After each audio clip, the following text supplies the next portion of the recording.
Hello everyone, and welcome to my Platinum Games extravaganza. During this period, we'll be reviewing every single Platinum game leading up to Bayonetta 3's eventual release. I'll be diving into the history of each game, as well as reviewing the product at hand.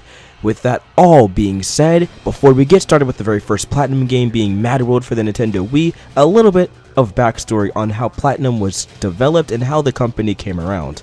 Platinum Games was founded by none other than the director of Resident Evil 4 Shinji Mikami and the brains behind Devil May Cry Hideki Kamiya coming together to make a new company focusing on creating fun, unique, and a blast to play intellectual properties for a plethora of consoles and for everyone to enjoy. After being partnered with Sega, Platinum Games was thrusted into overdrive, working on a bunch of new IPs on a variety of consoles to get their name and brand out there into the mainstream. Mad World was headed by Shigenori Nishikawa, who had his stake in games like Resident Evil 4 and even Beautiful Joe as game designer, so he knows a thing or two about what he's doing in the industry. With that all being said, however, how is our first forte into the Platinum Games mythos? Let's find out.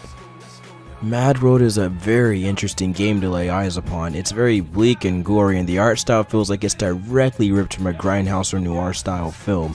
The game gives off heavy Sin City vibes, and that's always a plus in my book. I love when games try to create something new and interesting for the players to experience, but enough talk. How about the story? The story takes place in Revengeance City, a city where the power struggles of men are real.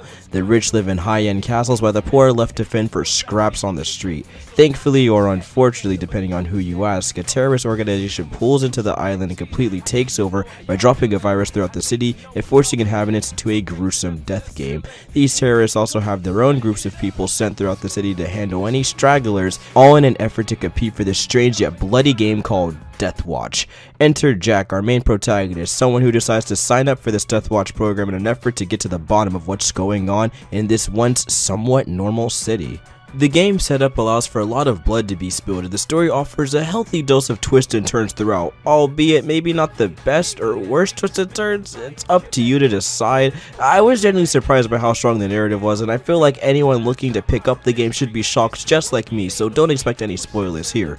However, the gameplay on the other hand, it's very hit or miss. Mad World's gameplay functions as a gory beat-em-up. You spend your time going from room to room, clearing enemies in the most gruesome way possible to rack up a surplus of points. The more disturbing the kill, the more points you gain. So what techniques can you perform to gain extra points? Well, we have ramming a street sign into opponents' necks, slamming barrels over thugs' bodies, throwing baddies into spikes, impaling thugs on meat hooks, cutting down the competition with a chainsaw. The list goes on and on and on. Combining some of these techniques will give you a multiplier on your points, and the gameplay loop is pretty addicting in all honesty. The Wii motion controls don't get in the way too often. It's a very simple system for anyone to get the hang of. The A button throws out your generic punches, holding A lets you grab items and opponents, and holding the B button lets the chainsaw rip. Everything is all well and good for the most part, simple controls, a decent combo loop, but the main issue comes into play when we start examining the presentation. The game starts out with promising level design, and the bosses are extremely fun to take on. The levels gave this sense of progression as you travel through city streets, into subways, and onto high ceilings and rooftops. But just as things start to get good, everything begins to fall apart. Towards the middle of the game, or rather the end of the second world, the game's repetitive nature and boring level design rears its ugly head. What once was addictive gameplay becomes a utter slog and a chore. The levels lose that sense of progression and turn into small compact rooms with the same exact killing contraptions with no change. Couple this with repetitive gameplay, a poor uptight camera, ear-gratingly bad commentary, and the drab art style leads it to a rather dull beat-em-up. There's something very impractical about a game which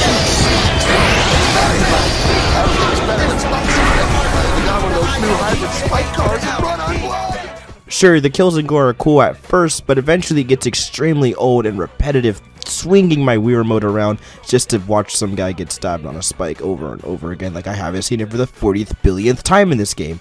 Yeah, the jokes can be funny, but not when they're repeated literally every 5 seconds, and sometimes cutting each other off and stumbling over each other just to get their quick quips out as you keep pummeling and doing the same exact commands you did previously during the same exact joke you heard previously. And the level design loses all its luster due to it becoming compact rooms rather than that sense of progression that was experienced in earlier worlds. A couple levels try to shake the gameplay up, yes, boss battles at the end of the world also try to do things to shake things up, but they just drag on a bit too long, especially the motorcycle sections towards the end of the game. Another issue is how frustratingly long the levels last. Many levels last up to 20 to 30 minutes per stage. That's 20 minutes of waggling the Wii Remote up and down, doing the same thing over and over again with no sense of progression, new enemy types, just the same exact thing you did previously, with maybe the occasional mini boss thrown in like halfway through the game or sometimes as a final boss, but it just depends. What I'm trying to say is it's repetitive and it's dull and it makes me upset. On top of that, the final boss for each world is rather on the easy side unless the camera kind of gets in the way and messes you over, and as the slog starts to really set in and hit your sides, you realize, dang, this game was only 3 hours but it felt like 10. Phew, I'm sorry. Okay, so what's the final verdict? Painfully average, as I've said a lot of times, but it's the unfortunate truth. The game is just really mediocre, and it's a shame. It has a lot of potential, but it's held back by two major things: the generic control scheme and the console it's on, along with a rushed feel. Yeah, it's cool to see the combos, grabbing people and throwing them against walls, but I would have liked a combo system in the game, maybe a light and heavy attack feature rather than just a jab and grab button.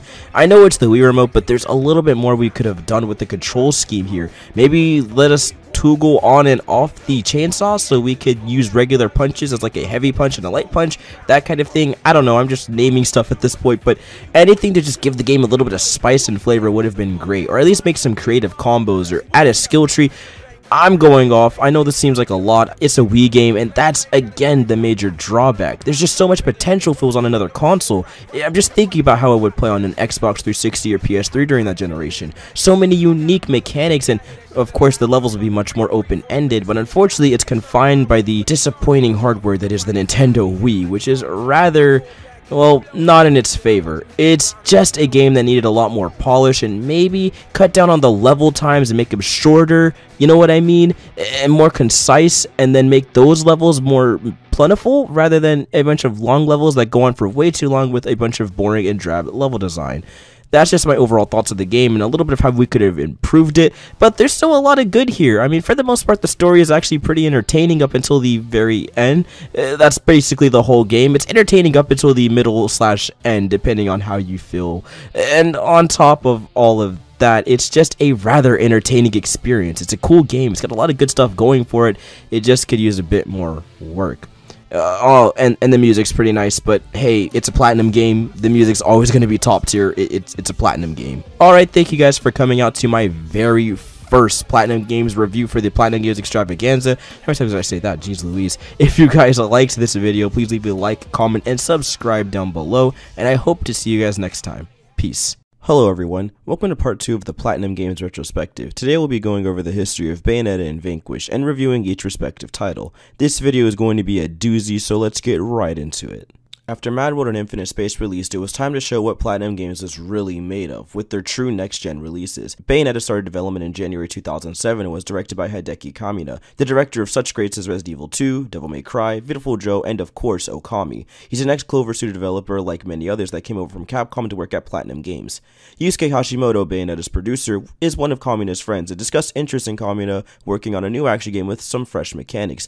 This led to Hideki Kamiya to work on an action game starring a female protagonist with witch magic and incorporate all sorts of unique interactions through gameplay. He was also heavily inspired by Scandinavian mythology, which explains the holy yet grotesque angel designs. When the game released, it was met with positive reviews and earned many Game of the Year accolades. With that being said, what are my thoughts on Bayonetta 1? Oh, and be warned, this is a retrospective, so I'll be taking a full dive into Bayonetta 1's story. Spoilers are ahead.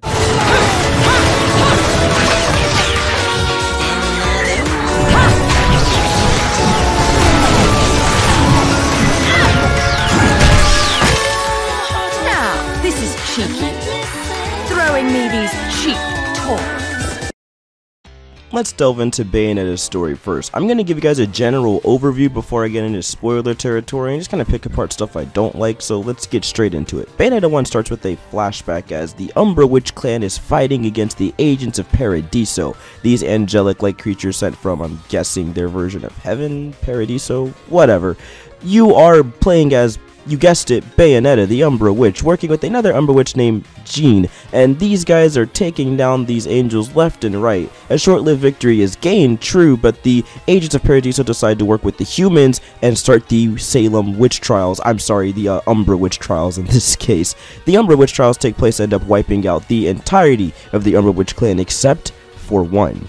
Cut to present day, that one witch managed to survive is Bayonetta. She's working with this loudmouth Italian vulgar guy named Enzo, and he's got a mouth on him. He's got a little bit of a mobster personality, if you will. He ends up bringing back Rodin with Bayonetta's help, of course, and this guy will serve as our shopkeeper throughout the game, who gives us items, techniques, etc. They trade some information. Bayonetta learns she wants to go to Vigrid to find the red eye, which is eventually going to help bring her memories back in some shape or form, and also just help her find out more about herself. Enzo gives her the information to do so. A flight takes off. She encounters Janae again. They fight. Little bit of a rivalry going on between them, and the game just kind of starts to Vigrid and goes on from there. That is, of course, a gross oversimplification and overview, I know, but that's just the beginning of Bayonetta's story. There's a lot of plot twists and turns, time traveling shenanigans, literally fighting gods, because it's Bayonetta. It's ridiculous, and an overall epic final boss and score. The game's just pretty cool in the story regard. I like the story a lot. I think it's absolutely nuts, it's crazy, the jokes hit, all the characters are really cool, and it's just really fun. I genuinely enjoyed the story. I was originally going to go full in and spoil it, but I figured that'd take a little bit too much time in this type of video, considering it is a retrospective and we have a lot to cover, so I do really recommend you guys give it a shot. This game story alone is really fun, energetic, and just has a lot of great things going for it, especially the grand epic scale that just keeps ramping up as the story continues. As you go on from chapter to chapter, more crazy things start happening. I also enjoyed the character dialogue and interactions. It's all just funny and quirky and straight out of an 80s action movie, and I just fell in love with the cheesiness of it all. I just really enjoy the story. However, what about the gameplay? Well, it's exactly how Hideki Kamiya put it. It's an evolution of Devil May Cry's combat, while keeping traditional gun juggles, long aerial combos, that sort of thing. There's still a lot of new toys to play around with, specifically in the way each new weapon was designed to help with the flow of combat. Bayonetta is a witch, so her character reflects all of those elements. When she does a powerful attack, her hair forms ferocious demons. Getting attacked sends out red roses instead of blood. Running through areas gives her butterflies underneath her feet, etc, etc. Bayonetta's fighting style is sassy yet graceful, which in turn makes every hit and dodge feel extremely satisfying. However, despite the amazing combat system, I'm gonna have to talk about my negatives first. I do have issues with the level design and enemy encounters. They come off as pretty hit and miss. I'll start with enemies first. The generic grunts and those types of enemies aren't that bad, and the main bosses are actually extremely fun to fight and have a lot of unique gameplay scenarios. However, again, I draw the line at the mid-boss enemies. Some of these guys are genuinely cheap, some are just poorly executed, and some are just frustrating as all get out. Mainly these guys, yeah, the ones with the red claw, blue claw. They always group up on you, they can chop half your health down, and you literally can't dodge or do anything at certain times. Every time I encounter them, I watch my health bar just drain away after 3 hits, sometimes straight up killing me. I literally couldn't escape from half of these enemies, and yeah, I was pretty mad when it came to fighting them. Another dumb fight was against these boat enemies. They launch missiles at you and all you can do is shoot them down, so it shouldn't be an issue, right? But because of the way a cutscene plays out at this certain section, the fact that control is snatched away from you during that time period is extremely hard to dodge the rapid barrage of missiles, even shoot them down. And even if you use witch time, it still can come off as frustrating because of how fast the missiles move. Considering these also take away a huge chunk of your health, it often leads to frustration. There's traps that instantly make you eat 25% of damage when opening a chest as a part of the gameplay level requirement, and you literally can't dodge them, you have to eat the damage. It's frustrating, and of course they have to spawn the blue claw demons. It's annoying, I don't like it. What doesn't help is the fact that these angels move extremely quickly, yet Bayonetta's attacks, especially on her sub-weapons, come out relatively slow and clunky. Now, that could be the frame rate because I was playing on the Wii U, but my point still stands. I feel like I'm constantly fighting underwater in this game. Even when I'm mashing inputs to come out, it feels like this game outright refuses my control. Combos just don't feel like I can easily execute them. Even when I try to time them perfectly, I still always feel I'm off by a couple milliseconds, and it comes off as frustrating. But again, that could be my Wii U frame rate, etc, etc. It makes combat feel like a chore, and with recycling and constantly repeating many of those mini boss encounters in like every single combat scenario, it makes the whole game come off as tedious and has me patiently waiting for the next big boss set piece rather than enjoy the combat as a whole. My recommendation: take breaks in between gameplay segments so you don't burn yourself out like I did. It has the similar issues I had with DMC1, where although I love aspects of combat in this game, Bayonetta, its switch time and long aerial strings are always a blast to pull off. There's a lot of things that sour my experience, like repeating boss battles, drawn out overworld sections, and janky platforming, and those types of things. Once you overlook those hurdles, there's a ton of fun to be had. Driving Mach speed on a motorcycle with afterburner music blaring in the background as you shoot hordes of demons is just a blast. Switching between weapons while attacking the Agents of Paradiso to pull off excruciatingly painful combos is just oh so addicting, especially if you end it with a torture attack. The large-scale boss fights and their multi-layered attack patterns are also a huge bonus for me personally, and the final boss fight is just sublime. Bayonetta 1 is a wonderful primer for me. It does play things a bit too safe at times with its DMC inspired roots, because you can clearly tell, and I do wish weapons were a bit more creative and unique, but all in all, it's a darling experience that I strongly suggest you play. But we're not done yet. As Bayonetta was released to much fanfare in establishing Platinum Games as a brand, another amazing action game was on its way, and it was directed by none other than the legendary Shinji Mikami, widely known for his horror games such as Resident Evil, the Dino Crisis franchise, and of course Resident Evil 4. His roots are obviously very into the horror genre. So what inspired Shinji Mikami to explore a more action-packed video game? It was the Dark Ages when the Black King and his robots ruled the earth. Some found the courage to resist this tyrant.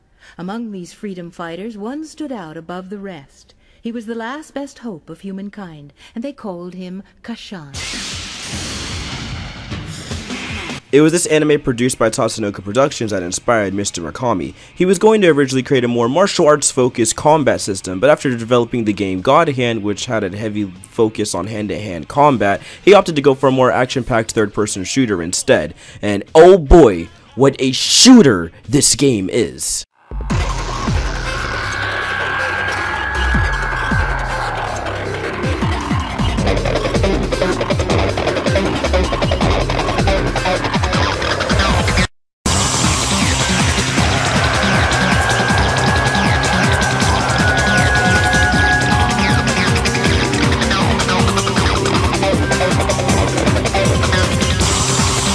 Before I get into gushing about how wonderful Vanquish is, allow me to fully delve into the story of this game. For realsies this time, spoilers will be ahead. In the distant future, a space laser blast destroys the entire city of San Francisco. The culprit of firing the laser blast? None other than the Russian Federation. They give America an ultimatum: announce complete and utter surrender or face more destruction. Obviously, America's not about to hold anymore else, so they send the American space military to infiltrate a space station. Enter the DARPA agent Sam Gideon, a former football star who signs up for a DARPA experiment to test out the latest augmented reaction suit, or ARS for short. He is assisted by Elena, who aboards the SBC-2 command ship. Their mission goes as followed, given direct classified orders from President Winter herself. Sam and Elena are to rescue the scientist Dr. Francois Kandin, who is kidnapped by the leader of the Russian Federation. Sam enters Bravo Company led by Lieutenant Robert Burns, and their combined efforts are used to make their way through this vicious space station. The Russians don't let up, throwing all sorts of prototype robots, robotic barricades, forts, and even straight up mechs in their efforts to fend off the American army. Sam and Bravo team make their way through all sorts of dangers in an effort to stop the laser and microwave targeting system from reaching New York and wiping the city off the map. As Sam reaches the microwave station, Kandin tells Sam that Burns and Winters have betrayed the United States before being killed by Burns. Burns tells Sam that he will change the microwave targeting to Moscow under Winters' orders, explaining the city's destruction as in kind of economic stimulus package. What? Sam inadvertently defeats Burns, who orders him to escape. Burns uses a bomb in his bionic arm to kill himself and the remaining Bravo Company troops. So long, fellas, you guys will be missed. The Russian Federation leader tells Sam that Winters has secretly supported the order of the Russian Star, but she betrayed them by using the coup as a pretext to declare war on Russia. He claims that she intends to use it to cement her American hegemony worldwide, and that the order preemptively attacked the station as a retribution. After defeating these two slave users, he finds out the leader of the Russian Federation was controlling them all along, wrong. The leader of the Russian Federation unit decides to joke with Sam, activates a tactical nuke, and it's up to you to mad dash the way out of there before an explosion goes off, destroying the entire space station. The Russian Federation leader escapes well, is congratulated by his superiors after accomplishing the mission, and the president ends up committing suicide, realizing that her plan has failed.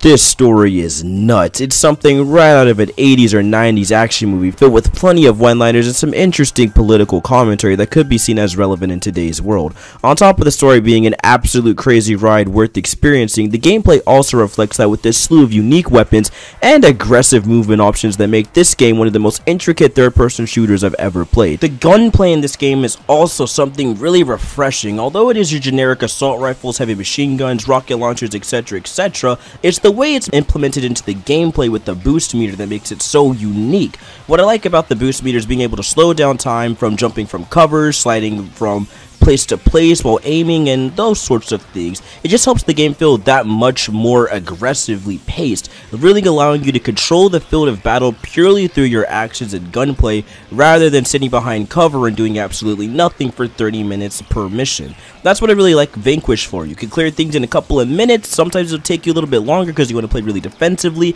There's a lot of variety in your playstyle that helps the game feel a little bit more intricate and puzzle oriented in the way of dispatching enemies without wasting a ton of ammo than other third-person shooters out there, which also makes the harder difficulty modes that much more rewarding. The ARS suit is wonderful. The exhilarating feeling I get sliding on my knees at breakneck speeds while slowing down time and pinpointing where to shoot targets, or lunging into the metallic opposition with a well-placed jet kick, watching the enemy explode into nuts and bolts is pure ecstasy.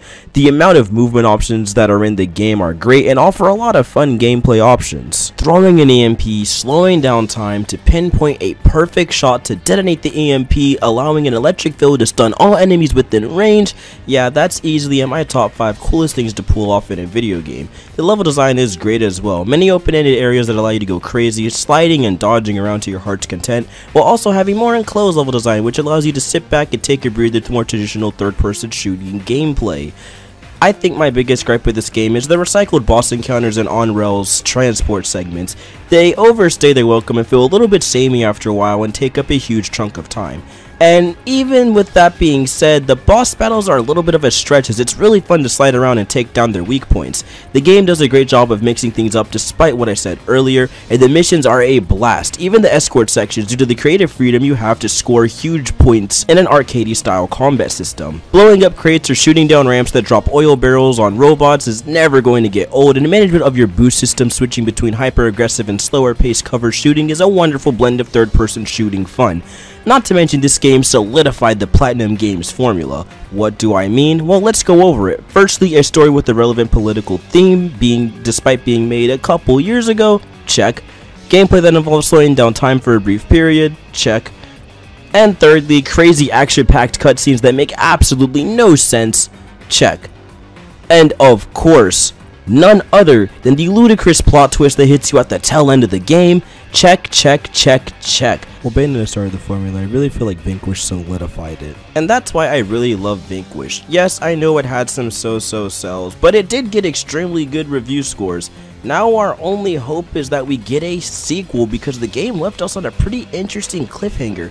Hopefully, thanks to the new Nintendo partnership, we could get something for the Nintendo Switch, but only time will tell. It's disheartening to me. Not only is it one of the better Platinum games due to its unique style and it taking place in a third-person shooter environment rather than the typical character action genre, I just thought it offered something extremely unique to the Platinum Games formula and of course to the game's market in general. But those so-so sells really unfortunately and ironically shot this game in the foot.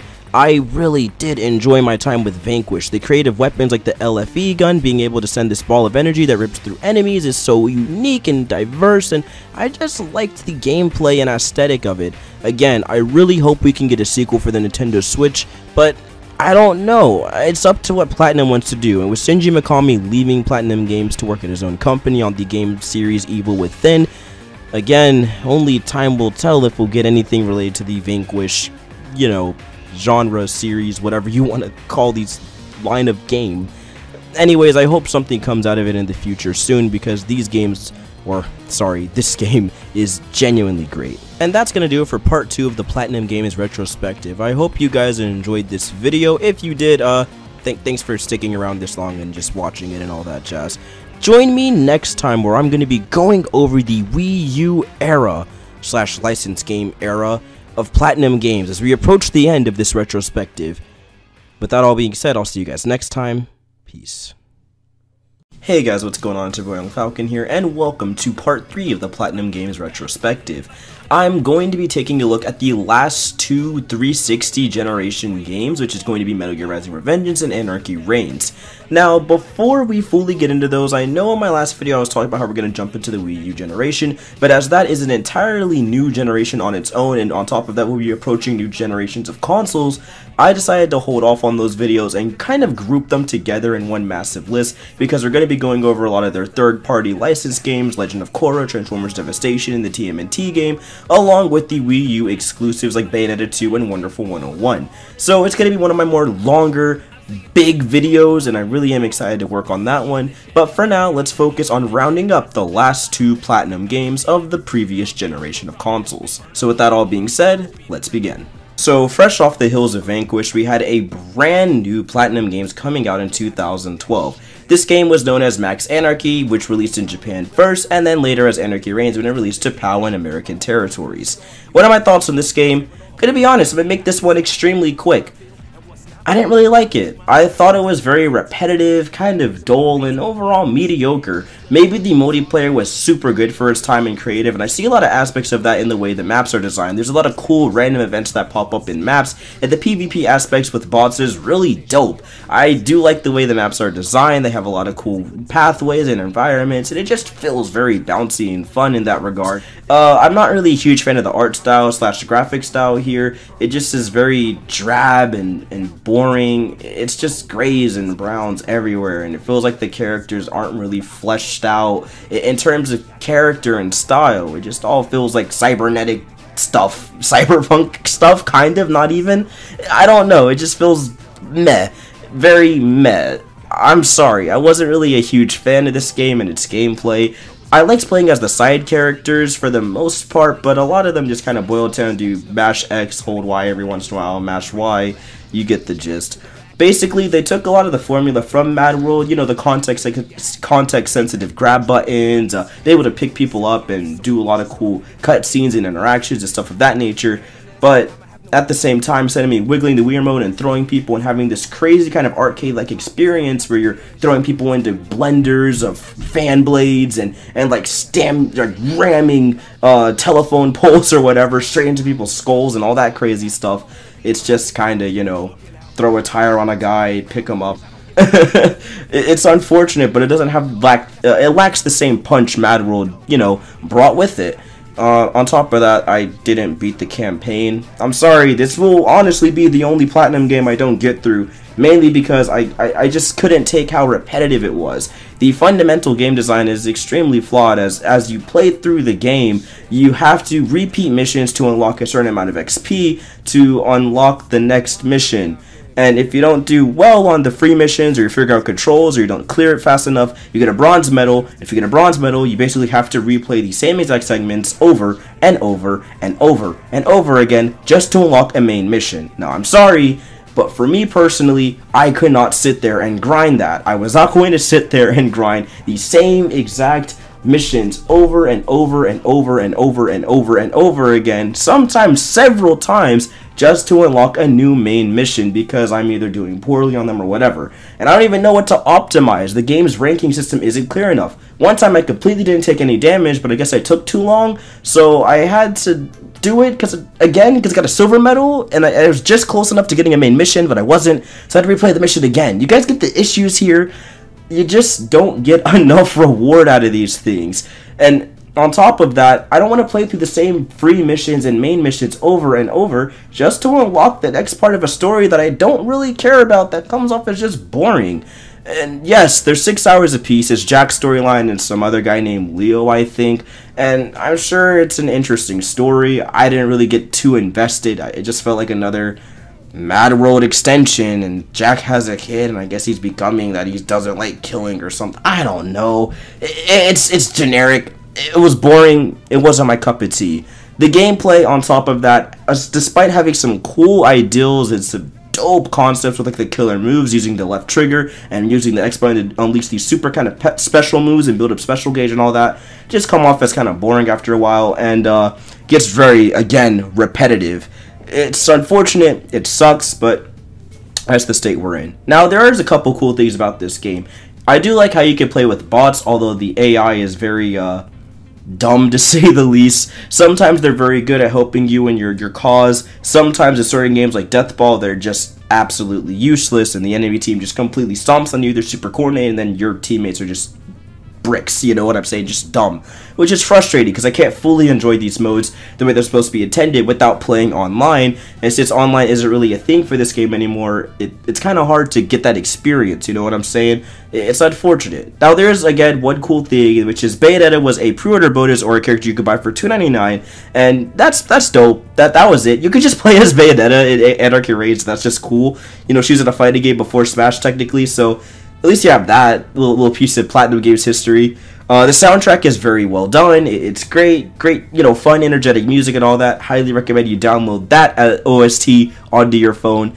Great stuff there. But overall, Anarchy Reigns is just mid. I'm sorry if you're a fan of it. Maybe you had some fond memories of the multiplayer back in the day. Great. And I'm sure if they re-release Anarchy Reigns now as like a free-to-play kind of MMO style game where you unlock characters with gems and get skins and loot boxes and all that stuff, it would be one of the most entertaining Platinum games out there if they purely focus on making fun, energetic multiplayer maps and, you know, added some new characters. Imagine playing this game now in a modern setting with some refined controls and a variety of skills with the skill tree, kind of similar to games like Paragon or, well, that game's dead too. Maybe this idea won't work out in the long run. Anyways, what I'm trying to say is there's a lot of cool stuff they could do, and with the Platinum Games character list growing ever so largely, there's a lot of new characters they could throw in too, making it like a 3D brawler Smash Brothers style game, but with Platinum Games characters.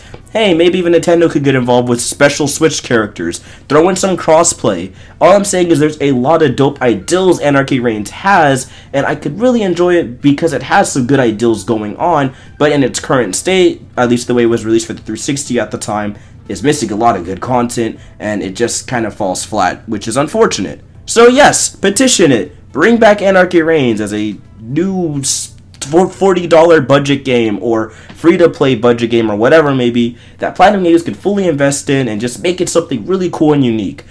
As for now, I honestly recommend picking this game up. It's like $2. Maybe you'll find more enjoyment than I did. It's very cheap these days. Just find out your local GameStop or something. You could get it really cheaply. So after the so-so mess that was Anarchy Reigns, we got a new game called Metagear Revengeance. This game has a pretty interesting backstory, as it originally was supposed to be a more stealthy outlook on Raiden's life, with the unique blade cutting mechanic that the world was losing their mind over.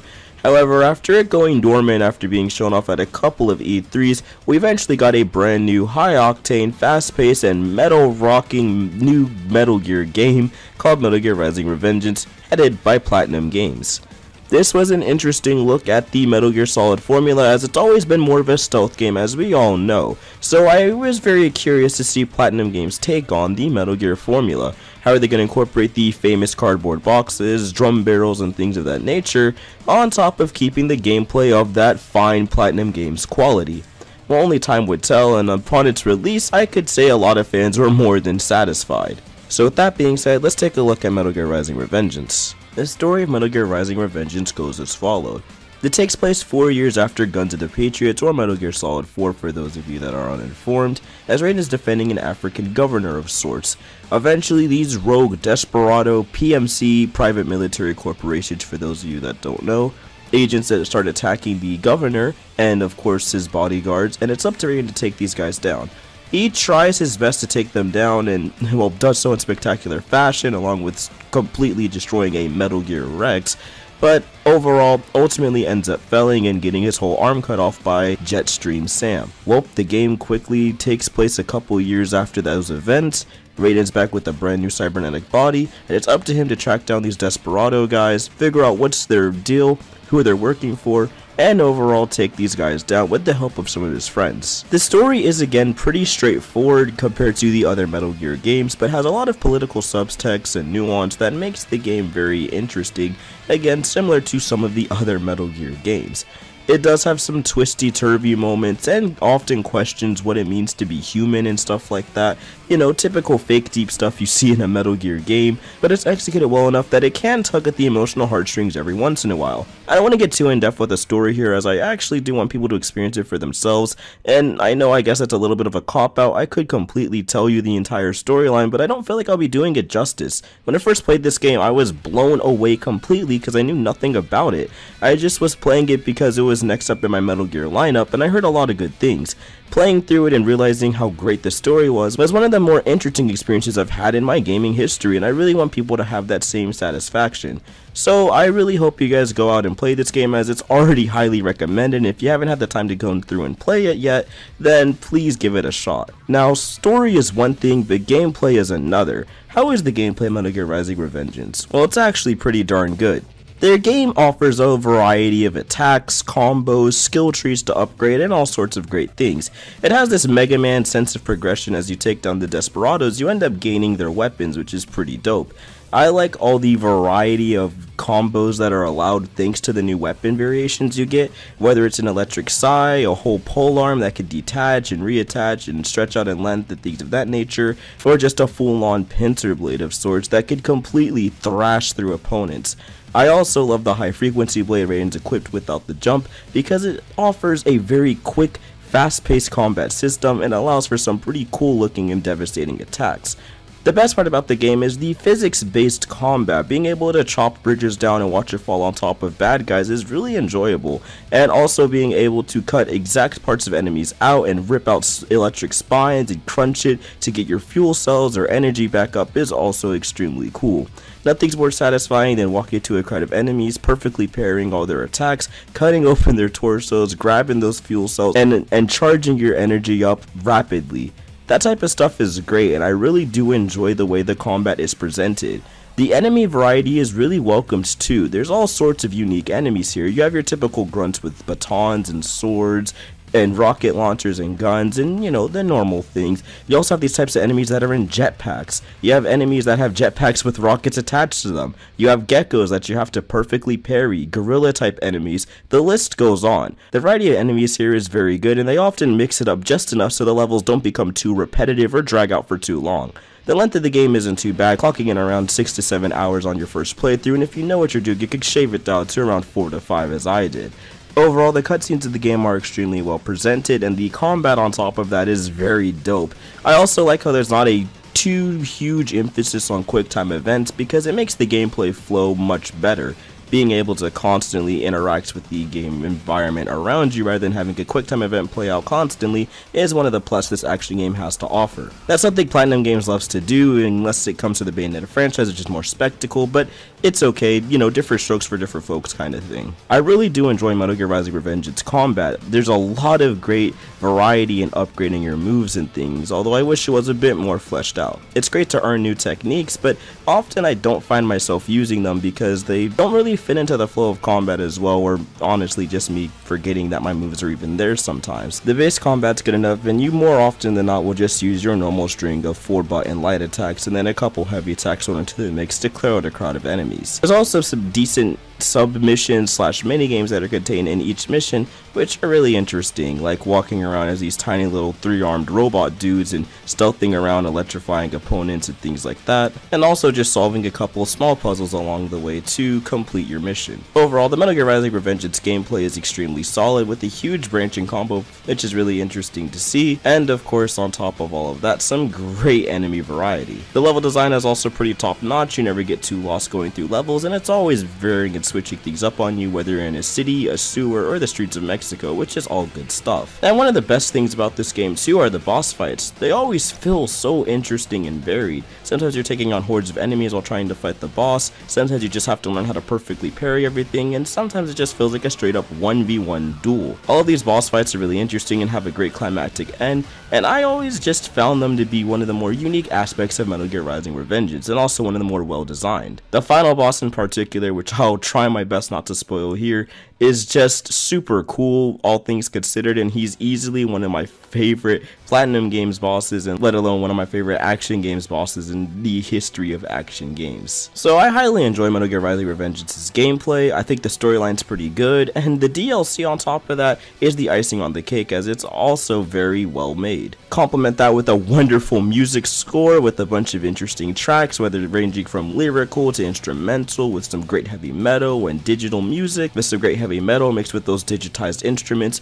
all works together and accumulates into one of the more interesting and honestly perfect Metal Gear games. There's not a lot I could say that's wrong with the game. I love the voice lines and dialogue that comes with the characters. Their interactions are often wholesome and just well created and done. And I also very much enjoy the bosses and their dialogue and banter between Raiden. The game overall was just extremely well made, and I highly recommend that you play it. So that's going to do it for our Platinum games on the 360. We are officially done covering this console. Yes, I know there's a couple games that did release on the 360, but they also released on next gen, and I will be focusing on the next gen versions of those games rather than how their 360 ports stack up. Although I'll maybe occasionally take a glance just to see how they stack up graphically. Alright, with that all being said, thank you guys so much for watching this video. Hope you guys enjoyed it, and I'll see you guys very soon with part 4. Previously on the Platinum Games retrospective, we covered some of the best and one of the most mediocre action games I've ever played. These games were the high-octane and completely bonkers Metal Gear Rising Revengeance and the so-so and boring Anarchy Reigns. We now enter a very interesting era in Platinum Games history. I call this the awkward years for Platinum. From 2013 to 2016, they were primarily working on exclusive Wii U games and the Activision license still. I'm not gonna lie, seeing the lineup of games here slightly scared me. I had faith that Platinum Games can make a great action game out of any property, but when we factor in how little time Activision gives their developers, my hopes were slightly skewed. So will Platinum deliver with their licensed titles? Is the Wonderful 101 a great new Nintendo IP? And is Bayo 2 better than Bayonetta 1? All of this and more will be answered in the Platinum Games retrospective. Well, here goes nothing. The Wonderful 101 is an action beat-em-up exclusive to the Wii U. A little bit of backstory: the game's development began during the lifetime of the Wii. The original idea came from Platinum Games president Tatsuya Minami, who wanted to bring a group of popular or iconic video game characters together in one giant game.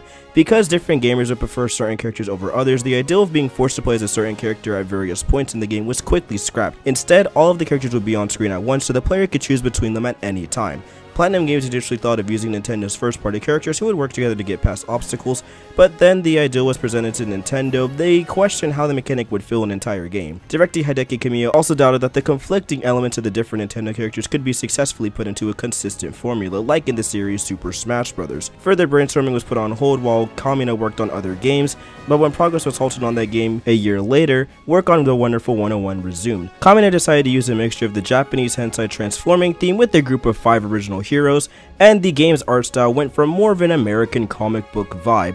Although the developers had been thinking of making the game for the Wii, when Platinum Games and Nintendo finally used their partnership, it became a Wii U exclusive. The game starts with your main character Wonder Red riding on a school bus when disaster strikes. Soon you push all the kids away, transform into Wonder Red, do your unite hand thing, and eventually meet up with the other Wonders to take down this new alien threat. The writing is definitely a product of the times, with a bunch of internet memes of the 2013 era being thrown at your face constantly, and just a genuine feel of datedness. Unfortunately, it's not the worst thing in the world, and it can be overlooked, and if you're a kid you might get a crack at some of these jokes, but a lot of the jokes unfortunately fall a bit flat for me, and it boils down to generic stereotypes.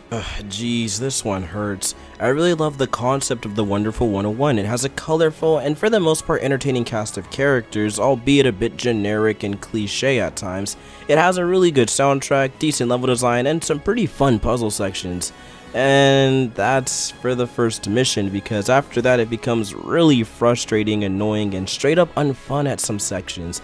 Now if you master the controls and you really understand the ins and outs of the Wonderful 1, then that's great. I'm glad you enjoyed the game, and don't let my opinion sway how you feel about the Wonderful 101.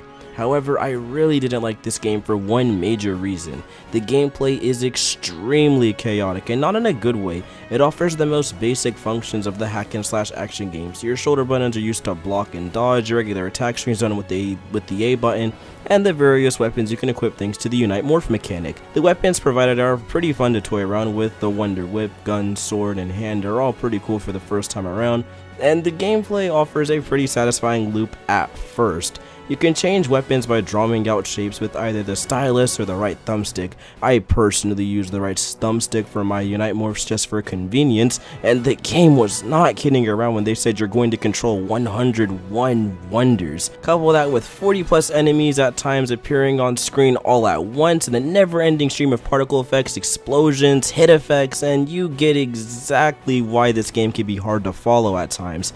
And that's my biggest issue. Every encounter is way too much for my senses, to the point it becomes extremely overwhelming and often frustrating, because I rarely feel in control of the action. I feel like a bystander as a bunch of crazy stuff goes on my screen. The enemies don't let up either, often throwing every move in the kitchen sink at you, and if you get hit, then boom, all of your wonders get scattered about and the camera angle fluctuates and zooms in and zooms out, and you're forced to chase everyone down, collect your wonders, get right back to fighting. It does remind me of Pikmin in many ways, but unlike Pikmin, which is a slower paced real-time strategy game with chill music and scenery with a couple of tense moments sprinkled throughout, Wonderful 101 is a full-blown action game with non-stop mayhem and explosions everywhere. The game also offers light platforming that always hurts my soul due to the weird isometric camera angles, often being really confusing for me personally when it comes to landing jumps. There's also light gamepad elements where you have to say, look at the code on the TV screen, then input the code on the gamepad. You know, the usual integration during the Wii U era. Sometimes you're controlling a full-on alien spaceship while looking at the gamepad and controlling the ship on the TV and trying to shoot lasers. It can be a bit cumbersome, but it's those moments that make it hard for me to be really mad at this game.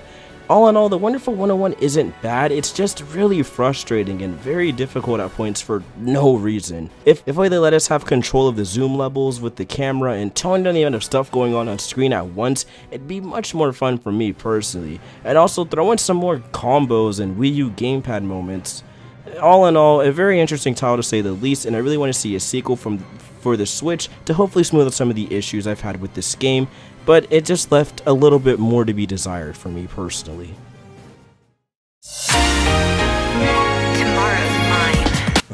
Sorry, Bayonetta 2 is easily in my top 5 character action games of all time. They took all of my complaints with Bayonetta 1 and fixed everything, and on top of that they added new features, weapons, moves, mechanics, and much more to flesh the game out and just make it ultimately better. Sorry for getting ahead of myself and gushing, it's time to dial the hype down a little bit and get analytical.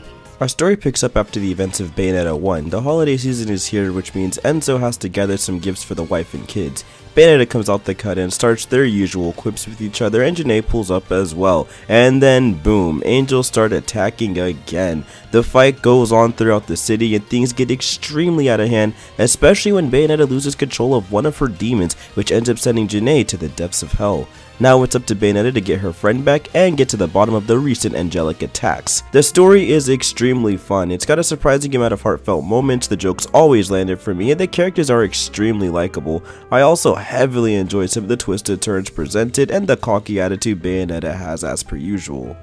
The gameplay is absolutely phenomenal. It's definitely smoother than ever before. Just like in Bayonetta 1, you have a dodge, punch, kick, all the usual stuff from that game. What makes this game more superior than the first is the amazing combat. Everything in Bayonetta 2 is on turbo mode. Combos cancel into basically anything you want. All the new weapons feel extremely satisfying to use compared to the weapons offered in Bayo 1. For example, the Allura whips used mid-combos to launch devastating area of effects attacks that can stun. You can also use these whips to pull enemies closer and combo into with your guns for juggles. Other weapons allow you to completely freeze the angels, which opens the door for a slew of aerial combos. And I mean, sure, some of these weapons are kind of similar to the ones found in Bayonetta 1, but thanks to the game basically being put on turbo mode, they just feel more satisfying to use. Progression is also a huge step up in this game. I never felt like I had to grind for halos to unlock moves or costumes, unlike in Bayonetta 1.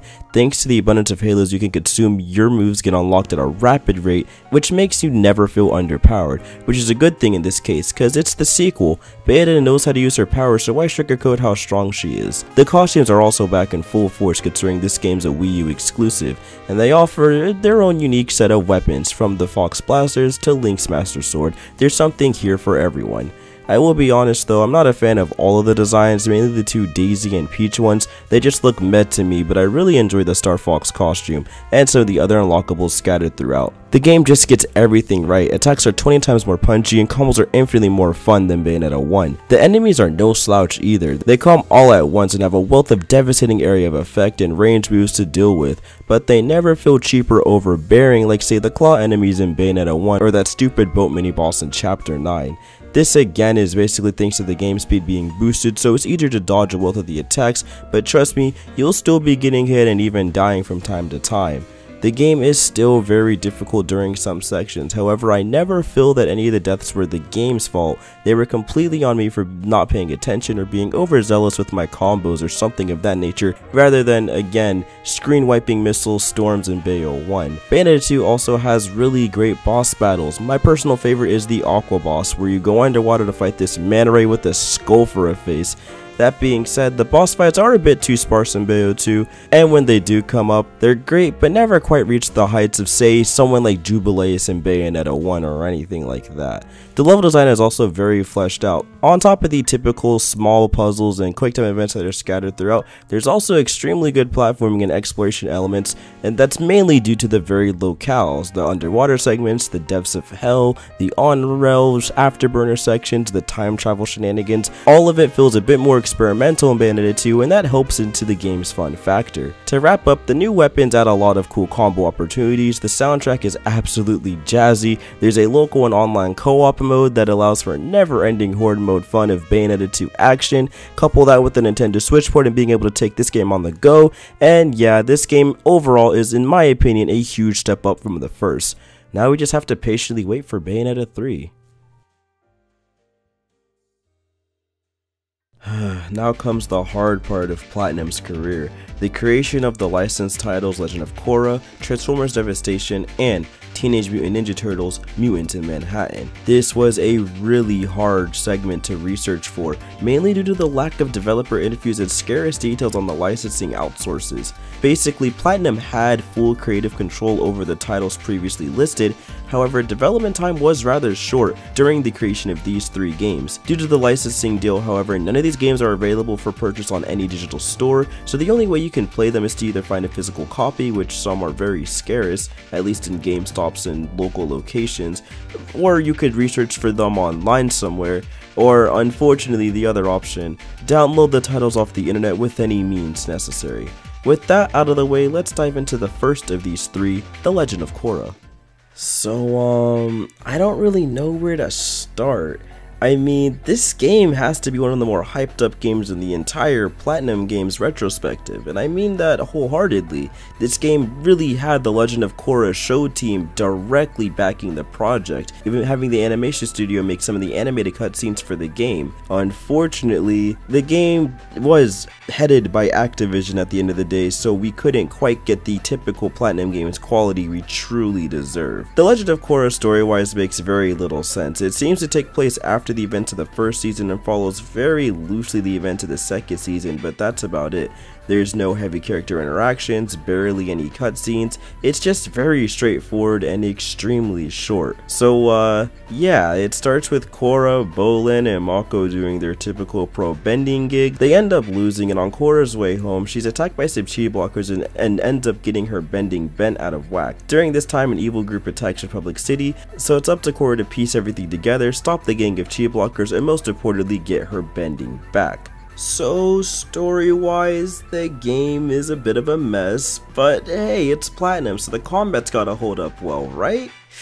Well, the game's combat is extremely repetitive and not in a good way. It offers some decent controls, zero light attack, strong attack, parry, block, dodge options, and the ability to cycle between bending, but the reason the combat sucks is because you don't have to do any of that. The game is really really easy. It boils down to mashing square and triangle, and if you get bored of that, then mashing the parry button, as timing is extremely lenient, and going into a quick time event state to one-shot literally every single enemy. Speaking of enemies, they don't put up much of a challenge, and that's including both the mini bosses and the regular grunts you encounter throughout the game. The biggest issue is how overpowered you are at all points of the game. The game tries to artificially pad out this said difficulty by making you find your bending, forcing you to complete a bunch of tiny tasks that are spread so thinly between missions and at such a rapid pace, it renders the whole losing bending plot useless. The game makes you beat up jars of water to get your water bending, block or counter 4 attacks for earth bending, etc, etc. It's really dumb and honestly just ends up slowing the game down for no reason. Couple that with the fact you can again basically one-shot every single bad guy in the game, whether it be with the parry, one-hit kills, or stunning an enemy to instantly take them down with the circle button. The list goes on. They try to spice gameplay up with these Nala autorun segments, and they unfortunately also fall flat. Every Nala section was decent in spurts and frustrating at its worst. This whole game is just an underbaked, rushed, and not very good mess.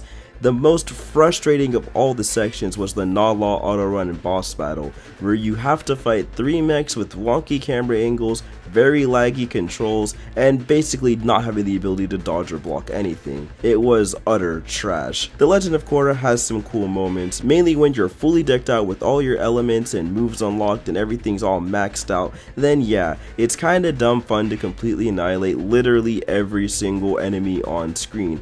And sure, the graphics are pretty good for all things considered, but for the most part, it's just a painfully average game and way too short. It took me 3 hours, bro. I mean, I guess it's kind of a blessing and a curse in this case. It's nice that the game ended early, I didn't have to waste any more of my time on it, but it's also, I have this weird feeling that maybe they could have had more time to flesh things out if they weren't so quick on trying to make this game a $15 budget title or whatever it may be. Anyways, let's move on to the next game. So I'm gonna cut right to the chase. Transformers Devastation is actually really good. Like, I'm in shock with how good it is, especially after the mess that was The Legend of Korra.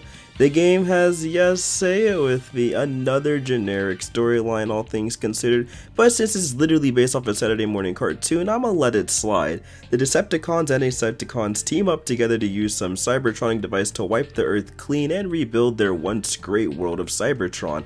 With the Autobots arriving on the scene during the attacks, they work together to take down the opposition and save the people of Earth. Just real quick, the graphics and art style in this game are really well done. Yeah, it's the typical cell shading we're all known for in any Toon related game, but it's really well done here. The wind effects blowing from turbines, the way the lights reflect off of the Transformers as they ride around, and the overall cityscapes and levels presented just are extremely visually pleasing. And the fact that it's kind of pandering to the Gen 1 80s cartoon and comic books, it really just feels like an HD upgrade of their past material. The combat is a wonderful blend of Metagear Rising Revengeance and the Bayonetta line of games. It has a slow time dodge similar to Witch Time, and the parry mechanic dripped straight out of Metal Gear Rising, despite it being one of the unlockable moves in the game, but hey, details.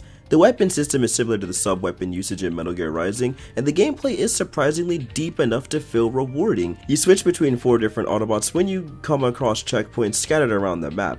These Autobots are Sideswipe, Wheeljack, Optimus Prime, Bumblebee, and Grimlock. They all have a diverse set of skills and card transformations to help the bots not all feel the same. These Autobots can use ultimate attacks like Sideswipe's missile launcher and Grimlock's dinosaur rampage mode, and you also have a decent amount of weapons to utilize: axes, twin swords, single hand swords, blasters, grenade launchers, just to name a few. Each of them have their own elemental property to add status effects while you hack and slash your foes. Freeze them, burn them, shock them, all sorts of interesting effects to assist in combat. This, coupled with the other light RPG elements like upgrading weapon damage, synthesizing weapons for better equipment, and going to the garage to increase your character's stats, all make for a pretty satisfying gameplay loop. The combat is pretty standard. You have a light attack, heavy attack, and dodge and block options. The depth comes into play when you're racking up a long combo string to initiate a vehicle attack. From here you ram headfirst into enemies or perform an area of effect to chip off some life off the baddies in the surrounding area. These vehicle attacks can be used to further extend combos with your blaster shots, and needless to say, I really enjoyed the combat in this game.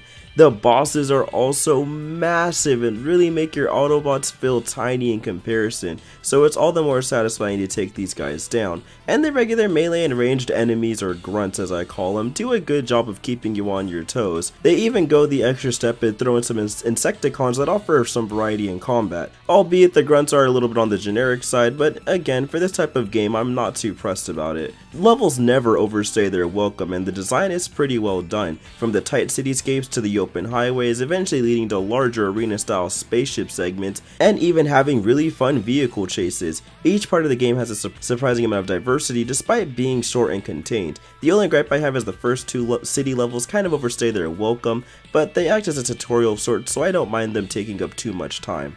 The game is also pretty short, clocking in around 5 hours give or take, and I definitely would not have minded some padding, maybe with the Reverse Decepticons campaign or something.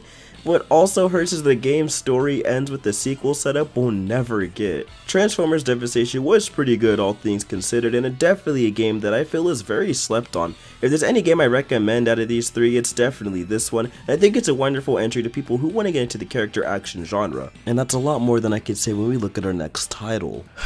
Alright, I'm just gonna be blunt.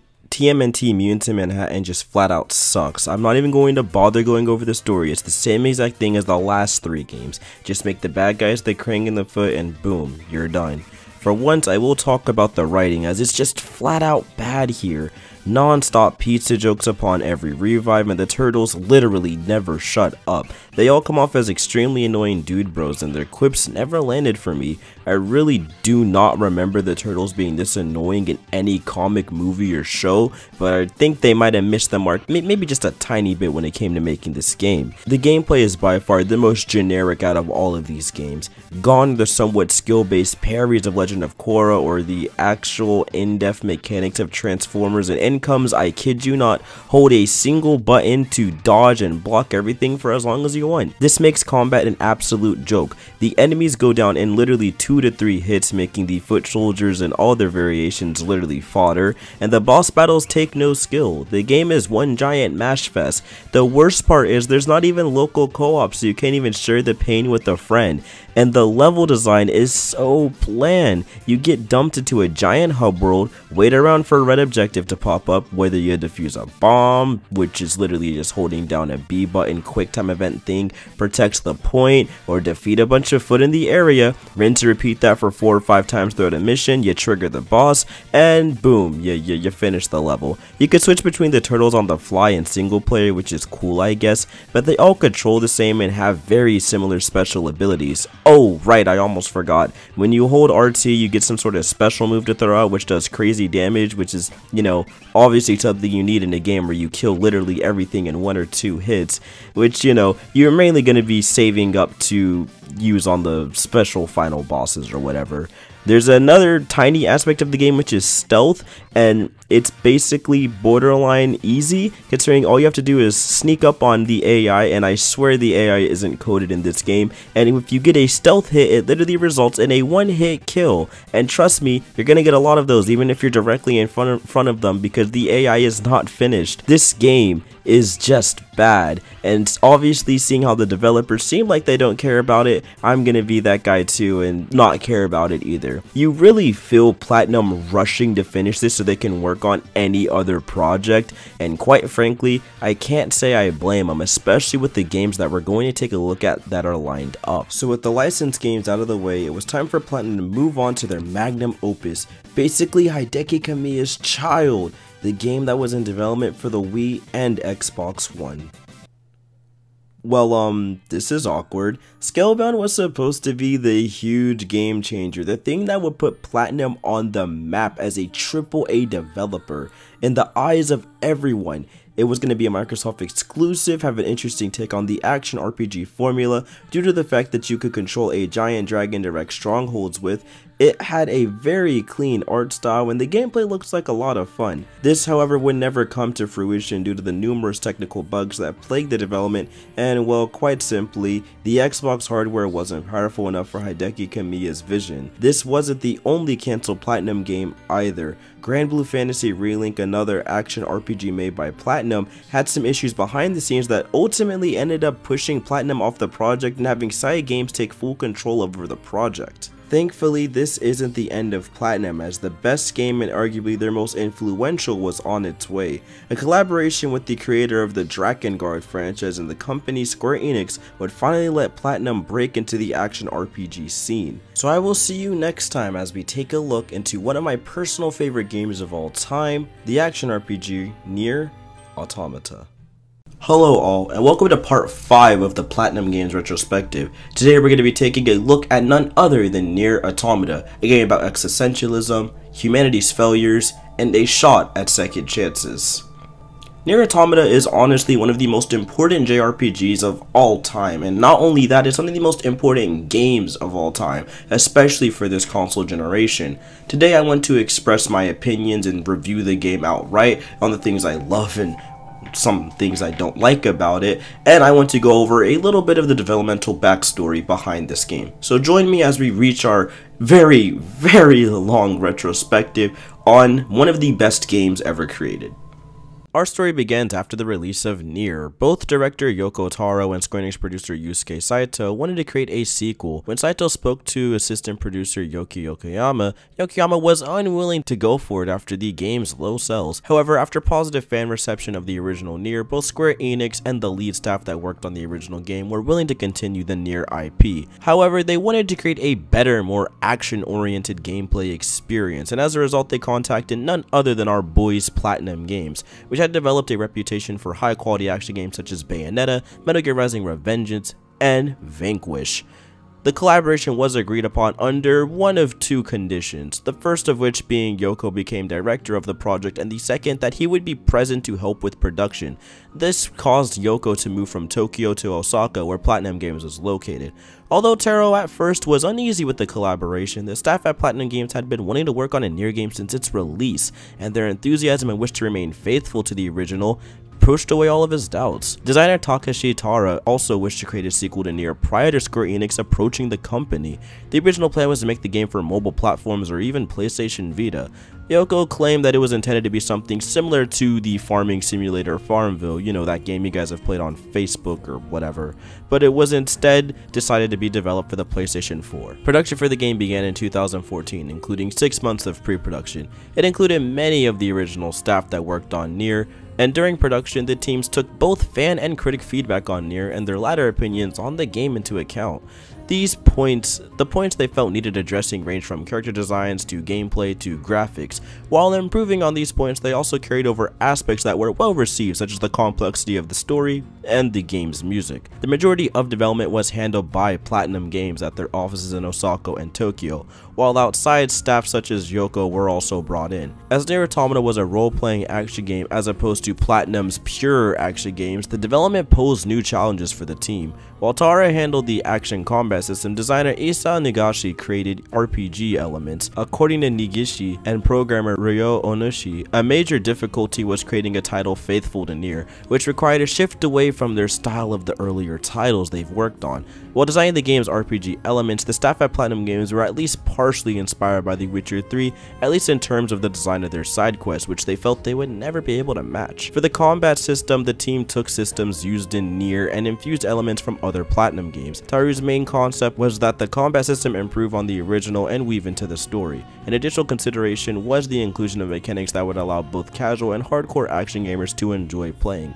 It was also the studio's first attempt at an open world game, while their previous titles had used a story-driven linear structure. Nier Automata boasted large environments linked by seamless transitions. A particular element noted by Nigeshi was the lower concentration of enemies in the world compared to the usual found in the other titles, as the open nature of this game required this. This was part of their efforts to fulfill Yoko's creative vision. By including fewer enemies, this team gave the players the opportunity to enjoy the still beauty of the game's desolate world.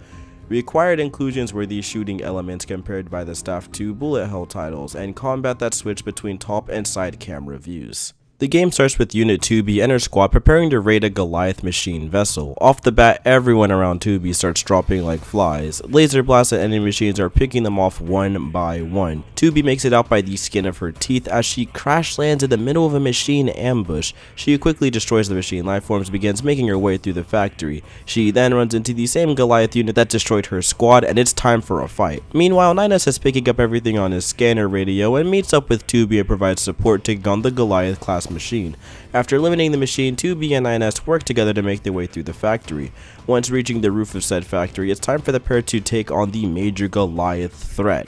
2B starts the fight with 9S once again coming in last minute and assisting to take down the Goliath unit. This time however, things don't go according to plan. 2B can barely dent the machine, which causes 9S to go for a kamikaze move in order to save 2B from destruction. His motor functions are almost completely damaged, forcing him to give control of his flight unit over towards 2B so she can eliminate the threat. 9S provides Haki's support, which leads to some of the coolest stuff you'll ever see in a Platinum game, as 2B rips off the Goliath unit's arms and turns them around for her own personal combat use.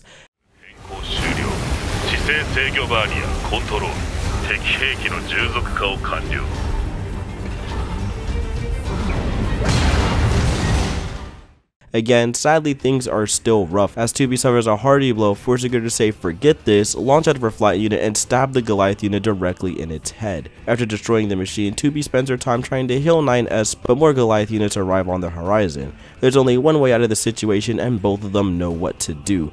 9S and 2B take out their black boxes, touch them together causing a huge explosion which wipes out all the remaining Goliath machines. Thankfully, it's not that big of a deal to them since all their memories and their consciousness have been uploaded to the Yorha servers. Yorha, by the way, is the group that's sole purpose is to defeat the machine menace, allowing for humanity's safe return from the moon, as they're a group of androids that just want to fight for the glory of mankind. After 2B and 9S run a quick performance test, they head to the commander to get their next mission. Their next mission is to help Aonomi with her resistance base in the fight against the machines. Their first quest is to encounter a machine community in the desert. Here they discover the first huge signs of machines trying to imitate humans. I mean, take a look at this.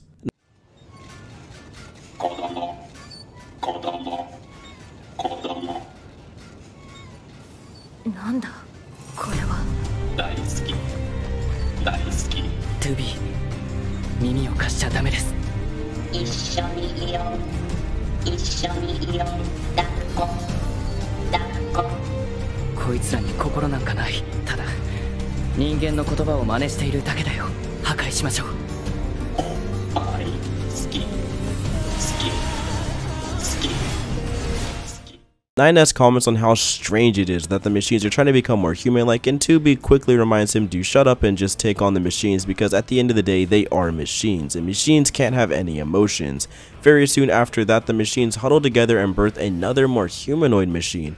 2B and 9S take on this foe swiftly, defeating the unknown lifeform. However, that's not enough to stop it as a new man spawns out of the kill newborn, letting out a gut-wrenching scream that tears the entire hideout down, forcing 2B and 9S to run out. After that weird encounter, their next quest is to explore the abandoned amusement park, looking for some android signals that Yorha picked up on their radar. Once again, once they arrive at the park, they see the machines mean no harm, and many are even kind when attacked. Some don't even put up a fight against 2B or 9S. Matter of fact, none of them put up a fight against 2B or 9S when attacked. They make their way through the park and find out where the signal is coming from.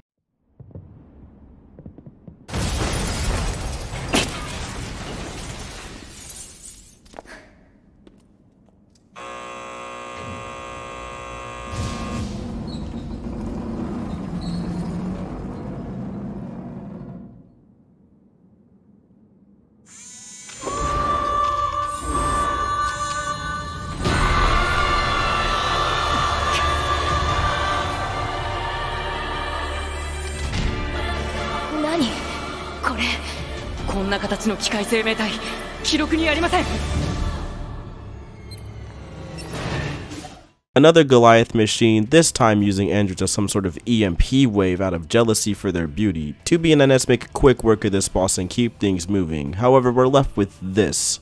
After the fight, a machine appears in front of the duo, thanking them for defeating the broken machine. He later invites them back to his village. Upon arrival, the machine village is waving white flags and surrendering to our android party. Pascal offers the duo to have a look around the village, proving how it's a peaceful society. 2B and INS take up this offer and quickly see that the machines are indeed peaceful. They talk to their leader Pascal and gain a fuel filter for Aonomi. The duo gives the filter to Aonomi in exchange for Pascal to get vicious oil for his machine village. After giving Pascal his oil, our Yorha duo gets an alert on their comms that a Goliath-level machine is attacking the city and resistance camp. 2B and INS believe that Pascal set them up, but Pascal once again reassures them that the village has nothing to do with the attack.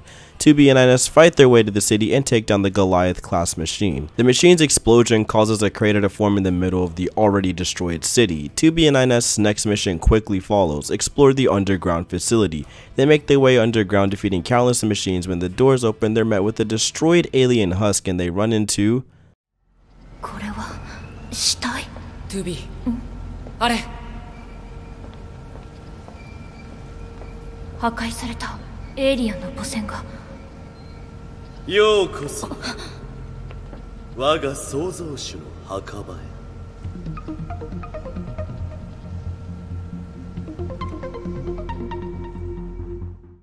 Adam and Eve. Adam and Eve keep mocking the androids for putting up a fight and leave a ton of cryptic messages about the state of humanity, the feeling androids possess, etc, etc. After this encounter, 2B and INS report back to the commander to report on both the dead aliens and strange machines. The commander, surprised that the aliens have been dead for so long, decided to talk with the subject with the Council of Humanity. 2B and INS are to keep their findings secret with any Yorha members. The duo heads back to Earth and talks with Pascal, gathering info on the machine menace. They make their way over to a forest kingdom which is dominated by a monarch of machines. They attack 2B and INS with everything they have, trying to kill the androids not out of hate, but in order to save their king. They quickly fight their way to the top of the castle and encounter the king. The king, however, is just a machine child, causing 2B and INS to hesitate killing it. これが王様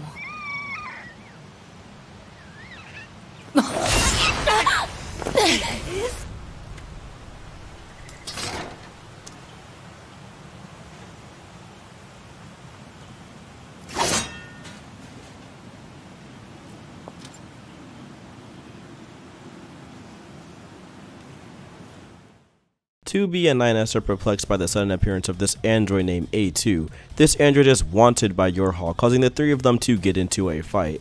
A2 runs off, causing 2B and INS to gather more info on the android that betrayed the Force.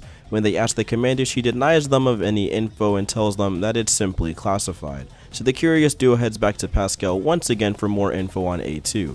Pascal knows very little on A2 other than the fact that she's dangerous and machines should avoid her at all costs. Dissatisfied, 2B and INS head back to Aonomi to gather more information, but are quickly told to take out some of the machines for a resupply route over at the flooded city, as Aonomi doesn't know much on A2. They make their way over there, defeating tons of machines when an emergency broadcast goes live. A kaiju-sized machine begins wreaking havoc on the flooded city, costing many android lives. The androids do everything in their power to take down the kaiju, but they're barely making any dents. Once again, 2B and INS work together and launch artillery directly at the kaiju-sized threat, but it doesn't cause any damage. INS formulates a plan begging 2B to keep the pressure onto the kaiju machine as he hacks into a missile array and launches himself and the missile, killing himself and knocking out 2B. 2B wakes up disheveled and angered at the loss of 9S's black box signal. She rushes to camp to gather intel on where 9S could be, but to no avail. Soon a black box signal is picked up, but it's deep underground, causing 2B to explore and fill around until she comes across an elevator. The elevator takes her upwards to fight the machine earlier encounter named Adam.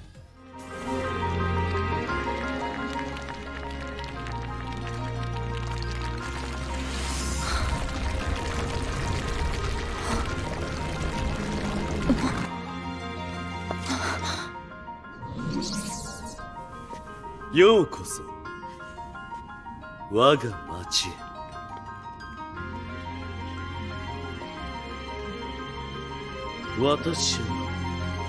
私たち機械生命体は人類に興味がある。愛や家族、戦争や宗教、人類の記録を読み解けば他に例を見ない複雑さに魅了されるばかり。この町にそうした人類への渇望が生み出した場所の一つ。君たちアンドロイドの墓場にはもったいない崇高な場所だろう。私たちは人類の特徴を学び模倣する。あるものは愛を、そしてあるものは家族を。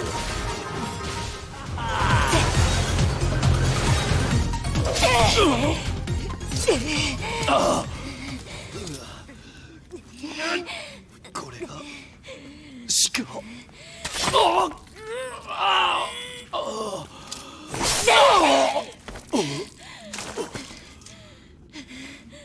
暗くて冷たい。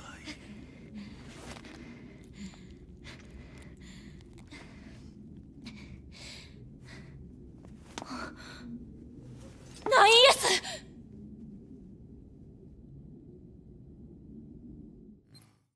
However, during all the fighting between 2B and the machines, 9S was on life support trying to recount his memories before the missile strike. Adam, the machine, begins talking to him.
Nine S awakes from his slumber and gets an emergency warning about 2B's current status. 2B is dealing with the machine cult that's imitating religious cult activities such as ritual suicides, all in an attempt to become as gods. 9S hacks into a machine and provides 2B with the proper support to shut down the cult, and 2B makes her way over to yet another Goliath-class machine. She destroys it and books it out of the factory.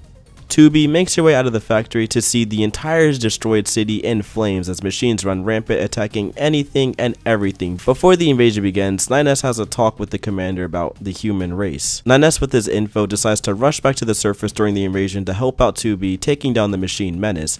Eve shows himself in the middle of the city and a huge fight ensues. こんな世界意味がない。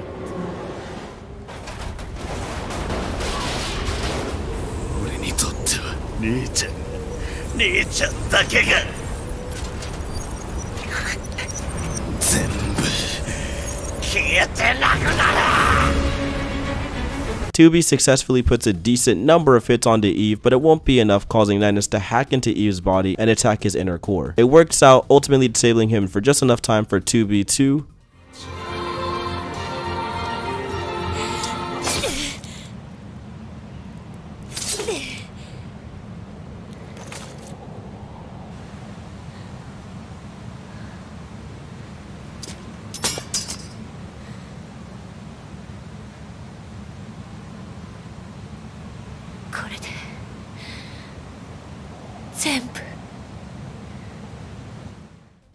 Eve is dead and the machines start falling around them. However, it comes with a cost. 9S is corrupted by the machine network from his hack, which means there's only one thing left for 2B to do.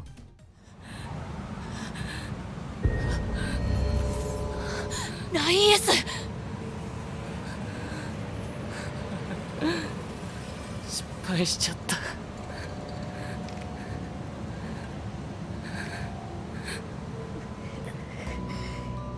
イブのネットワーク分離時に物理汚染されちゃったみたい。そんな。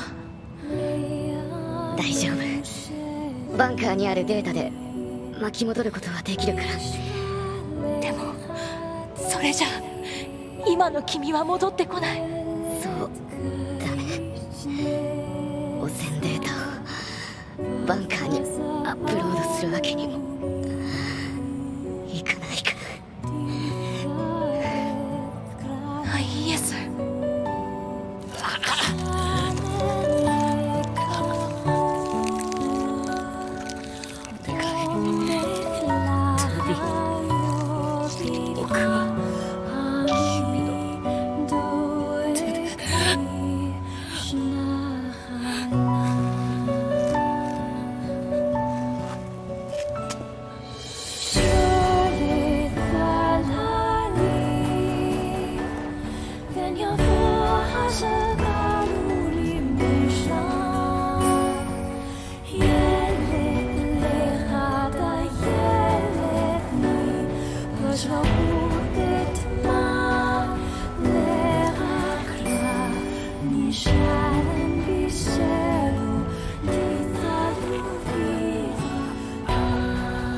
るのか。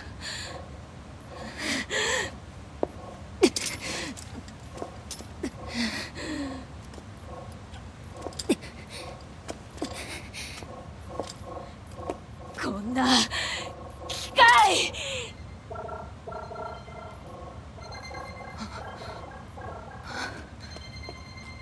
これは通信。データ信号が共鳴し合って。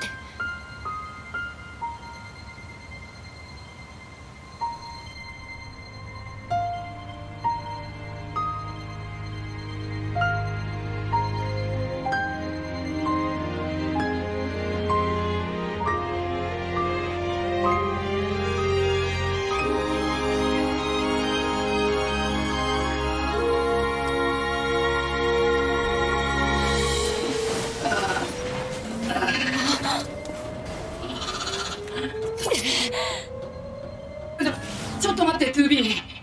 君は。僕、パーソナルデータを機械生命体側に残していたみたいで、なんか気づいたら周囲のネットワークの上で自我が再形成されたんだ。こうやって複数の自我が統合されていくのは貴重な体験だから記録しておきたいんだけど、まだ保存領域へのアクセスができてなくて、とりあえずこの辺りにある敵のメモリーに多重化して保存しておいた後に、僕が自分のボディに戻れたらいいです。よかった。うん。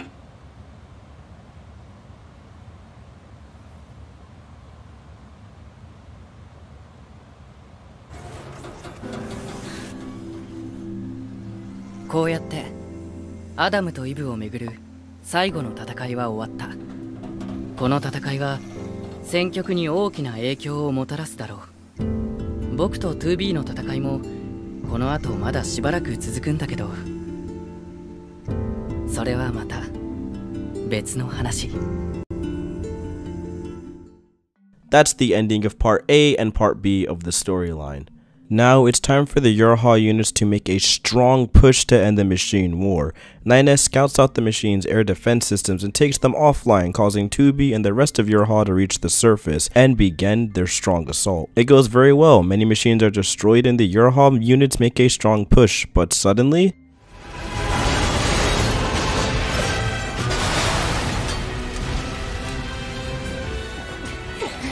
大丈夫。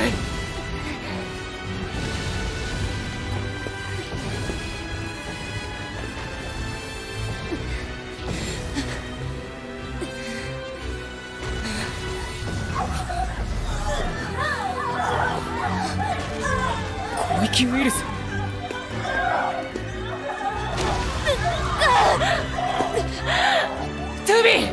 All units are affected by a virus, causing them to go insane.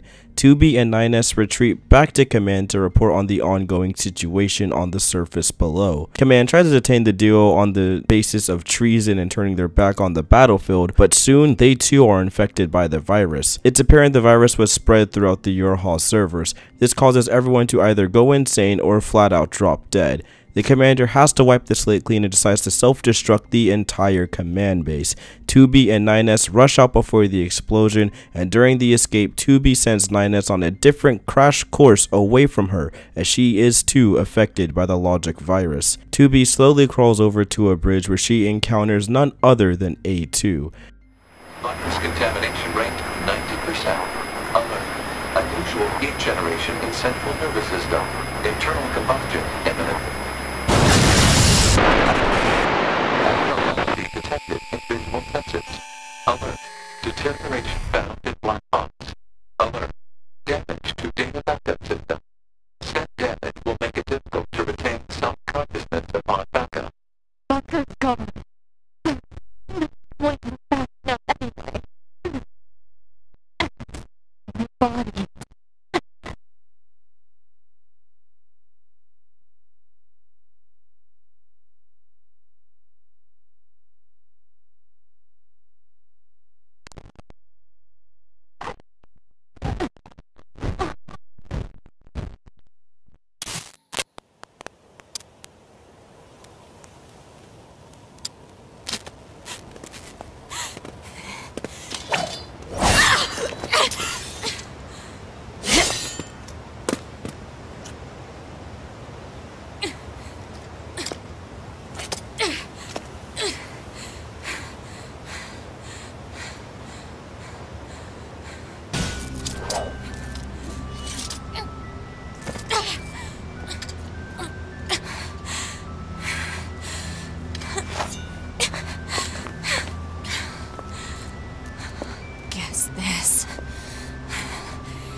These are my memories.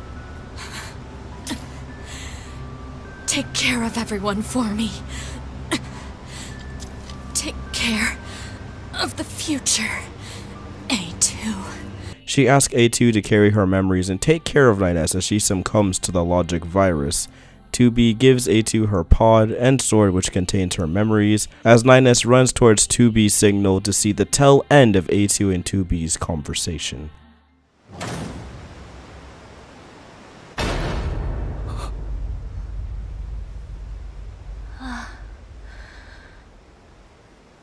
Nights.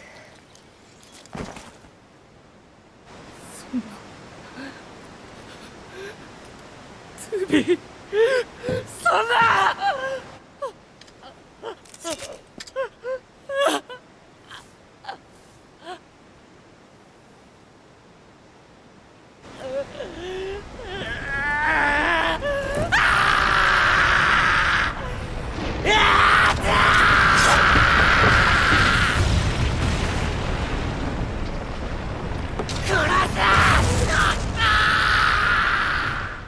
Suddenly, a tower springs from the center of the destroyed city.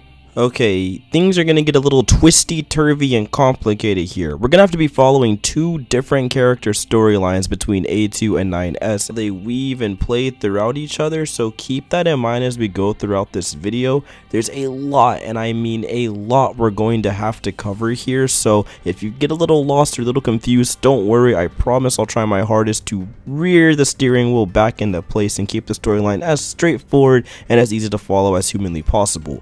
When you play the game, it's an entirely different experience. This is just a YouTube summary, so obviously things are going to be a little out of place and whatnot. So with that all being said, let's get straight into it. After getting knocked out, 9S wakes back up in the camp with two androids named Divolva and Poplio taking care of him. He learns that he's been knocked out for 2 weeks and needs to make up for lost time by analyzing the giant tower in the middle of the destroyed city.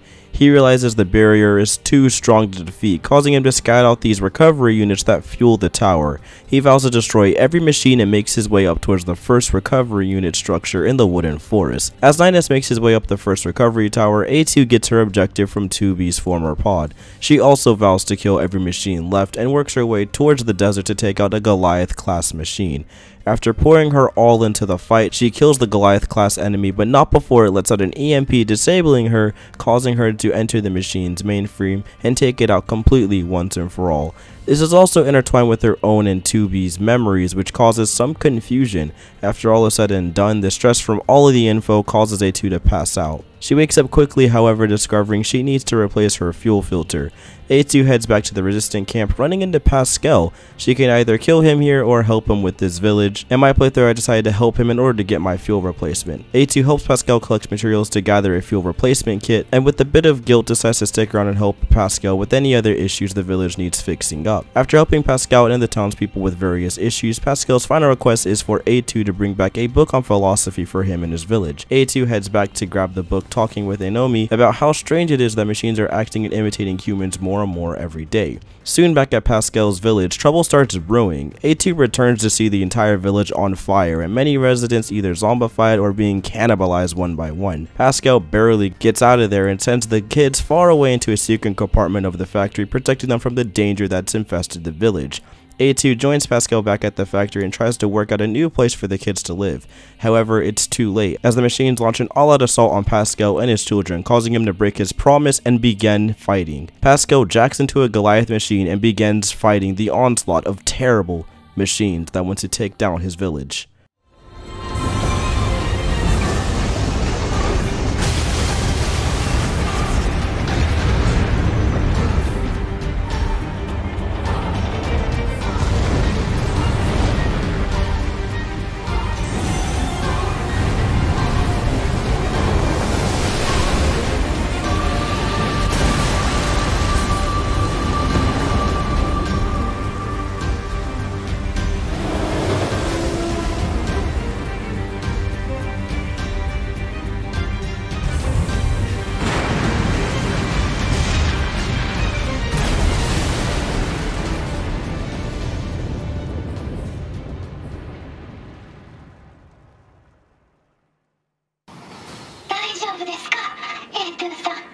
ああ、助かった。子供たちが心配です。部屋に戻りましょう。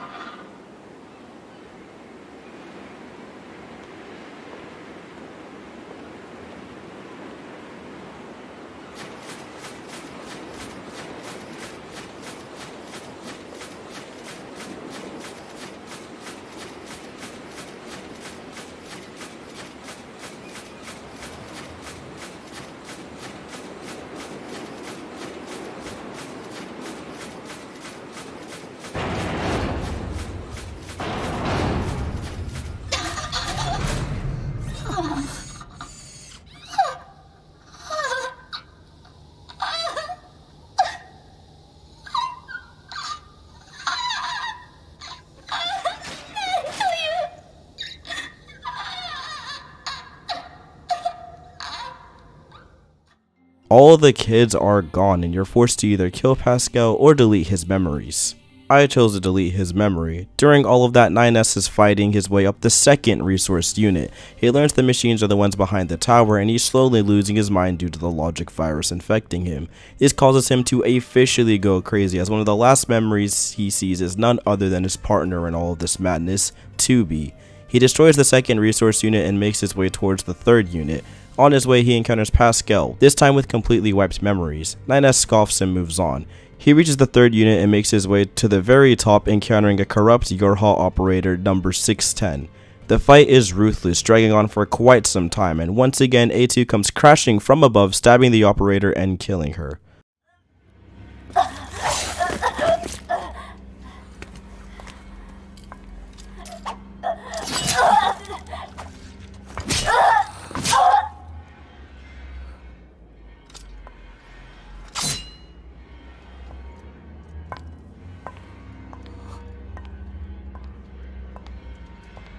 A2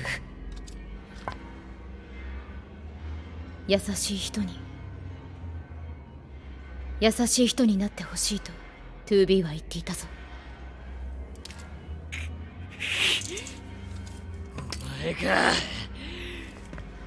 お前が 2B の言葉を語るな。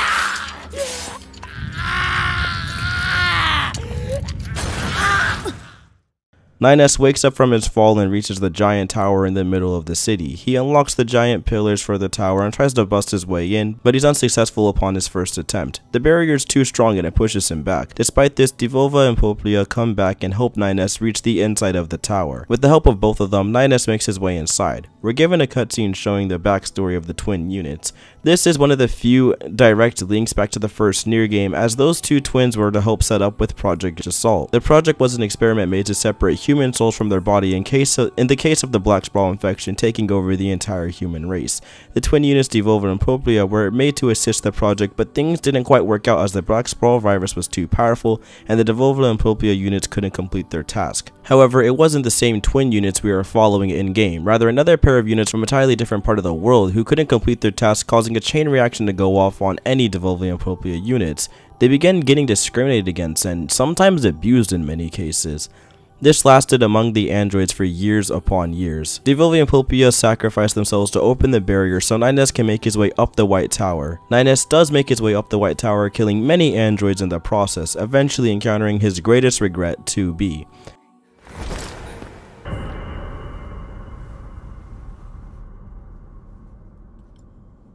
type.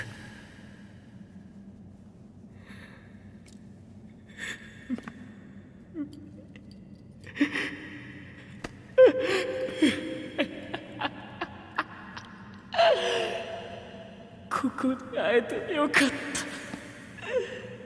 本当によかった。一体残らず粉々に壊せ。 After the battle finishes, an explosion goes off, rendering 9S unconscious. A2 reads up on the machine's history in this tower and a little bit of what happened behind the scenes with Yorha. A2 is suddenly attacked by another Goliath-class machine, and A2 quickly injures it, which causes the machine to scurry off. A2 makes her way to an elevator-like platform, trapping her in a machine's program where the duo of machines try to kill A2, but it ultimately doesn't work out.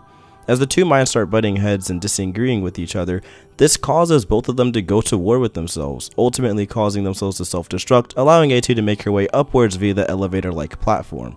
She begins fighting the machine Koshi on the platform. Meanwhile, 9S wakes up from an explosion lacking his arm. He embraces 2B and rips off her hand, replacing it with his torn off hand. He makes his way towards the enemy, which reveals a special announcement.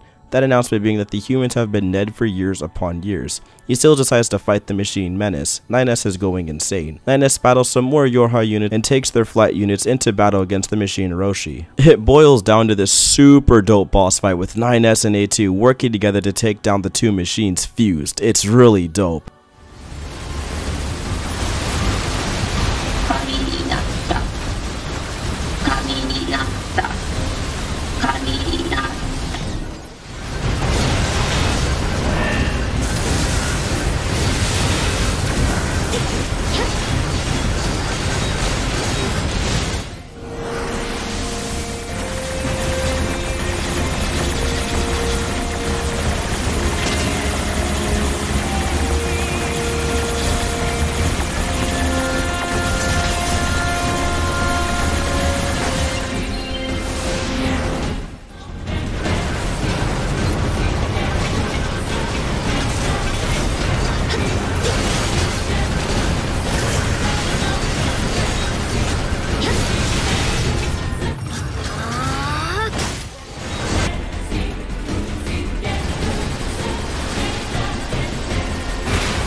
However, after all the fighting, we're left with one decision with all of that said. Do we side with A2 or 9S? Choosing A2 results in this sick fight we're going to battle off against 9S hacking prowess and his pod abilities. It ends with A2 hacking into 9S and sacrificing herself to clean 9S of his corrupt logic virus, hopefully saving him in the end from everything going on.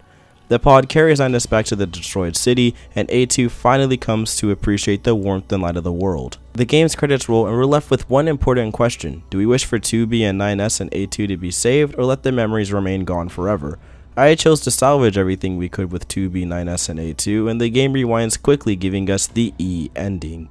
We shoot down the credits and realize the pods have backed up 9S, A2, and 2B's memories completely intact, giving them a second chance at life.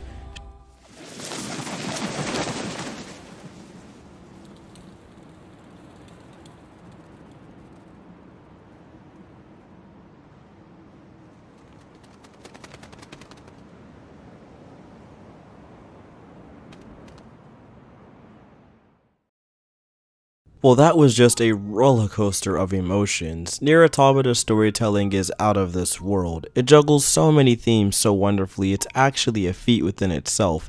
Playing through the game felt like watching a series of movies unravel before you. The game even has to be continued segments and story recaps similar to an anime, so I think there's a little bit of truth to that theory. Couple that with very good gameplay, and we have a super strong story. I don't think anyone that's played Nier Automata will forget this game for years to come. It's just such a compelling story, and a lot of the game revolves around human ideals, death, I mean lots of death. Almost every side quest is either finding some comrade's lost dog tags or looking for old music boxes of dead androids or something of that nature. But surprisingly, it's all quite heartfelt, and the way the androids treat these topics, whether they leave flowers or some just want to honor the memory of fallen allies, feels kind of tender in a way. It doesn't stop there. Our main characters are no stranger to death. From a gameplay aspect, it's shown as a second chance to change the future. Your body gets destroyed, sure, but the android's memories and consciousness are just given to a new body to try again. This is perfectly represented at the end of the game with Ending E, where your pods are left to carry all the memories of everything you've done throughout the game, but this time with a glimmer of hope. Sure, they could repeat the cycle and kill each other again in another series of tragic events, or maybe, just maybe, with the new knowledge they've acquired, maybe things will be different. Maybe they could try to reshape the future. Heck, even with Pascal losing his entire village and his children and townspeople, even he is given the opportunity to start anew once his memories are wiped, and he can have a crack at an alternate peaceful lifestyle. Maybe a lonely one, but a happy one at that. Even Adam and Eve are offered their second chance with the launch of the Ark along with many other machines on the network, and if you stay with them during 9S's monologue, he too is offered a second chance. This theme is very prevalent throughout the game, and it's so strangely uplifting. No matter how bad things get, no matter how destroyed everything is around you, no matter what's going on in your life, it seems like the game's always telling you there's always another shot at things. Sure, you didn't complete your goals, sure, you're not the best, but what matters is giving it your all a second time, or in some cases, scrapping everything and just starting fresh. Now, despite the uplifting themes towards the end, there's still a lot to unpack here. The themes of loneliness after being outcasted by society, presence with Devolva and Poplia, feeling like there's a burden to complete a task that wasn't even their fault, the likes of which even result in their death. Everyone pushed them around, even injuring their body, all because of an incident from look-alike androids. Maybe it's how humans care too much about the little things like beauty and charms with the Opera House boss. Her breakdown when she realizes she's not pretty enough is quite depressing. Then there's the military aspects of humanity, like having something to believe in when fighting for, which 9S goes through a whole arc with that as we went through, let me tell ya. 9S from the start is treated like trash compared to the beast that is 2B. 9S is kind of shrugged off and even talked down upon throughout his playthrough. It isn't until he uses his kamikaze missile strike that people start actually kind of caring about him again. Even the commander pulls 9S aside to tell him that the humans were dead all along and your hull was created as a front to keep the androids' morale up. However, instead of going crazy like he did later when the logic virus corrupted him, he opts to keep it to himself and find something else to fight for, that being his friend, which is 2B. To him it was like a girlfriend, a love interest, someone he could open up to and trust, even though his fate with her is ultimately sealed, as 2B is a special unit made specifically to handle 9S units from learning the truth, thus causing the cycle of memory loss, death, and it repeats again and again and again. Despite all of that, however, they're all still offered second chances, tying back into the themes of redemption. Nier Automata's storyline is chock full of wonderful themes and offers some surprisingly uplifting commentary despite the fact that it's set millions and millions of years ahead of the future where all humans have been dead for forever basically. It's easily one of the most enjoyable narratives presented in a game, and I loved every second of it. I just wanted to take the time to discuss the theme of second chances. That's the theme that made the biggest impact on me throughout the playthroughs of this game. There's so much more to cover, and trust me, I'll get to it one day, but for the sake of the video length and the fact that it's still a Platinum Games retrospective and not a Nier Automata retrospective, let's just keep things pushing for now.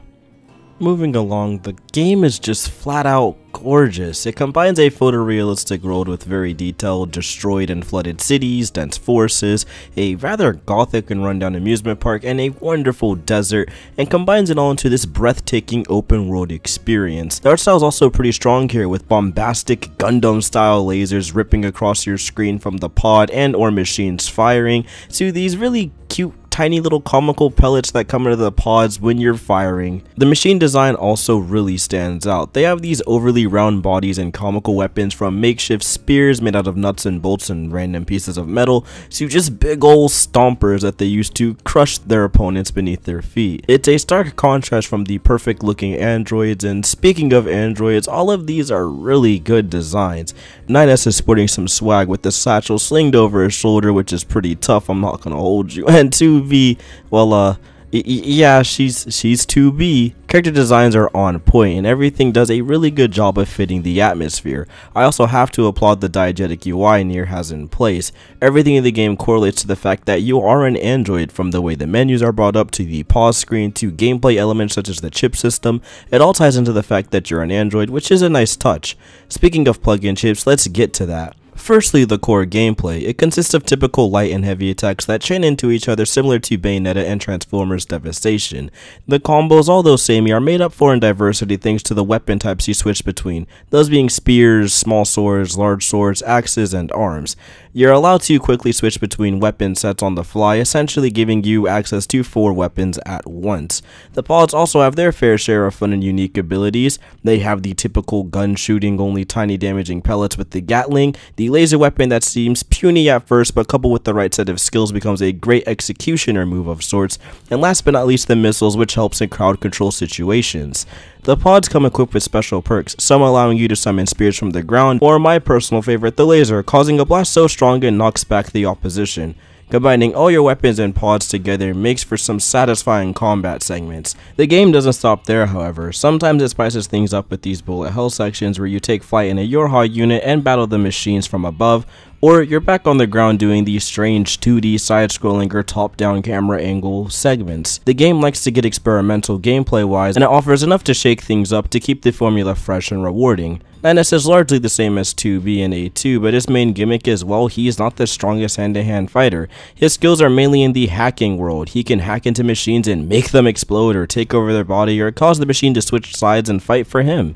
9S's hacking minigame is quite stressful as you're thrown into a retro shmup arena with a tight time to defeat all the enemy's black dots before the clock hits 0. If you're successful, you could do an extreme amount of damage to the machine or even get a takeover. If you fail, you eat a ton of damage. The gameplay is very tight and responsive. It still makes room for some of that platinum charm in the combos thanks to the pod abilities and stunning animations. Sure, the game is missing some of the nuances presented in other Platinum games, but I'm willing to be a bit more forgiving with this game because 1, it's a JRPG at the end of the day. The fact that it still manages to do so much with so little is astounding. They really went all out to keep combat simple yet surprisingly deep and complex when we introduce things like the plug-in chips. This is how you equip your android with buffs, whether they be defensive or offensive. Whether you want to make your android a complete tank that heals 10% after every hit you dish out on a machine, or an android that plays keep away, buffing their range attacks and healing passively every 0.5 seconds, you can opt for either or, and even on the fly seeing how you can make 3 different builds. The best part about plug-in chips is it's a tiny puzzle game within itself. Trying to cram as much memory as you can into each chip is like playing some strange avant-garde Tetris buffing minigame. The game also offers a slew of fun side quests ranging from typical fetch quests to machine slaying gauntlets to full-on races between machines. Everything in this game really stands out and tries its hardest not to feel rushed. It's a very deliberate game and the game clearly wants you to take your time. To top it off, the soundtrack is memorizing. The game makes full use of its dynamic soundtrack, often bouncing between instrumental pieces as you walk around the overworld into full-blown orchestras with vocals blaring as you encounter a horde of machines to battle in the overworld, and each song seamlessly flows into each other as you walk around these massive spaces, which goes a long way adding to the immersion of the game. And the boss battle themes just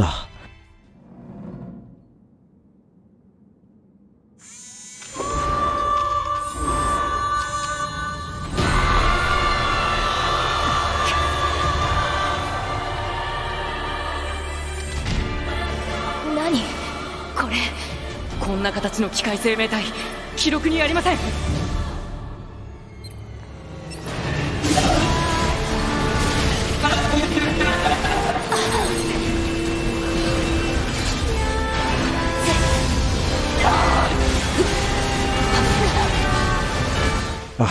Perfection. Everything just feels so right and blends together perfectly, making for one of the best experiences in video game history. Sure, I have some nitpicks here and there. I feel like there's a couple too many fetch and escort quests, and the combat, although fun, can get a little bit repetitive at times. The New Game Plus mode also should do a better job of damage scaling, and the difficulty modes need much better balance on hard. At the very least, the whole no lock-on is incredibly dumb and causes for some extremely frustrating moments, especially when up against certain boss fights and hordes of enemies. But when the core of the game is so darn good, it's hard for me to stay mad at such trivial nitpicks. Nier Automata is quite simply one of the best games of all time. It's a storyline about hope and second chances, wrapped up in an all too cruel world with wonderful combat, interesting characters, and such a beautiful overworld worth exploring. Now, if you don't mind, I'm going to get a little personal here. Nier Automata came at a really poignant point in my life where I was going through a lot of turmoils and just general life stuff going on. I mean, my mind was kind of in the wrong places. I was very depressed at the time, and school was taking quite a toll on me. But somehow this game came at the perfect point. Seeing a game where the entire world is basically destroyed, humans are gone, and every android is experiencing some sense of loss, yet everyone is trying to make their own future and find hope and do exactly what they can to give themselves a second chance was really uplifting, knowing that no matter what's going on, it's not really the end. And that's gonna do it. Guys, thank you so much for checking out my Platinum Games retrospective thing. It's been a blast. Nier Automata was great. It's not just because it helped me through a tough part, but also because there's so much that went into the game that was wonderful, and on top of that, the developers behind it like basically bet it on black to see if this game was going to succeed, and it did, and it got the sales, and it finally did it, you know, it finally succeeded, and that's really great to see. And hopefully we'll get more Nier stuff or Drakengard stuff or whatever. This game just means a lot to me, and I really just enjoy everything behind it. Really great stuff. And speaking of great stuff, thank you over to everyone that watches the videos and supports my content, and also thank you to literally everyone at Platinum Games. I mean, you guys have created some of the best action games and some of the most fun JRPG, the most fun JRPG I've played in quite some time, and I just have to applaud your guys' work for making a consistent set of bangers, minus what, TMNT, and even their okay games are just that, they're just mediocre. They haven't made a single bad game. They'll never make a bad game. I mean, it's Platinum. They can't do that. It's not in their coding. Next up, however, we are going to be taking a look at Astral Chain. Now, I know you guys have probably seen my rant video on it, and I'm sorry, I was a little upset about everything. However, this time I'm going to dial back the upsetty spaghetti meter and look at it from a little more analytical view. Go into its story, gameplay, presentation, the usual stuff we do on this channel. And let's actually take a look at Astral Chain next time on the final Platinum Games retrospective. Thank you all again so much for watching the video. If you enjoyed it, like, comment, subscribe, all that usual stuff. And I'll see you guys next time. So with the combat designer of Nier Automata and becoming the director of Astral Chain, things can only go up from here, right? I mean, this game's gonna have all sorts of unique combat mechanics too, being able to control your legion while controlling your character, 3 different weapons to switch in between and from during combat, lots of interesting bosses to fight and enemies to take out. This game is just a recipe for success. I mean, we got the Nier Automata people working on it, Hideki Kamiya backing the project. This game's gotta be a banger.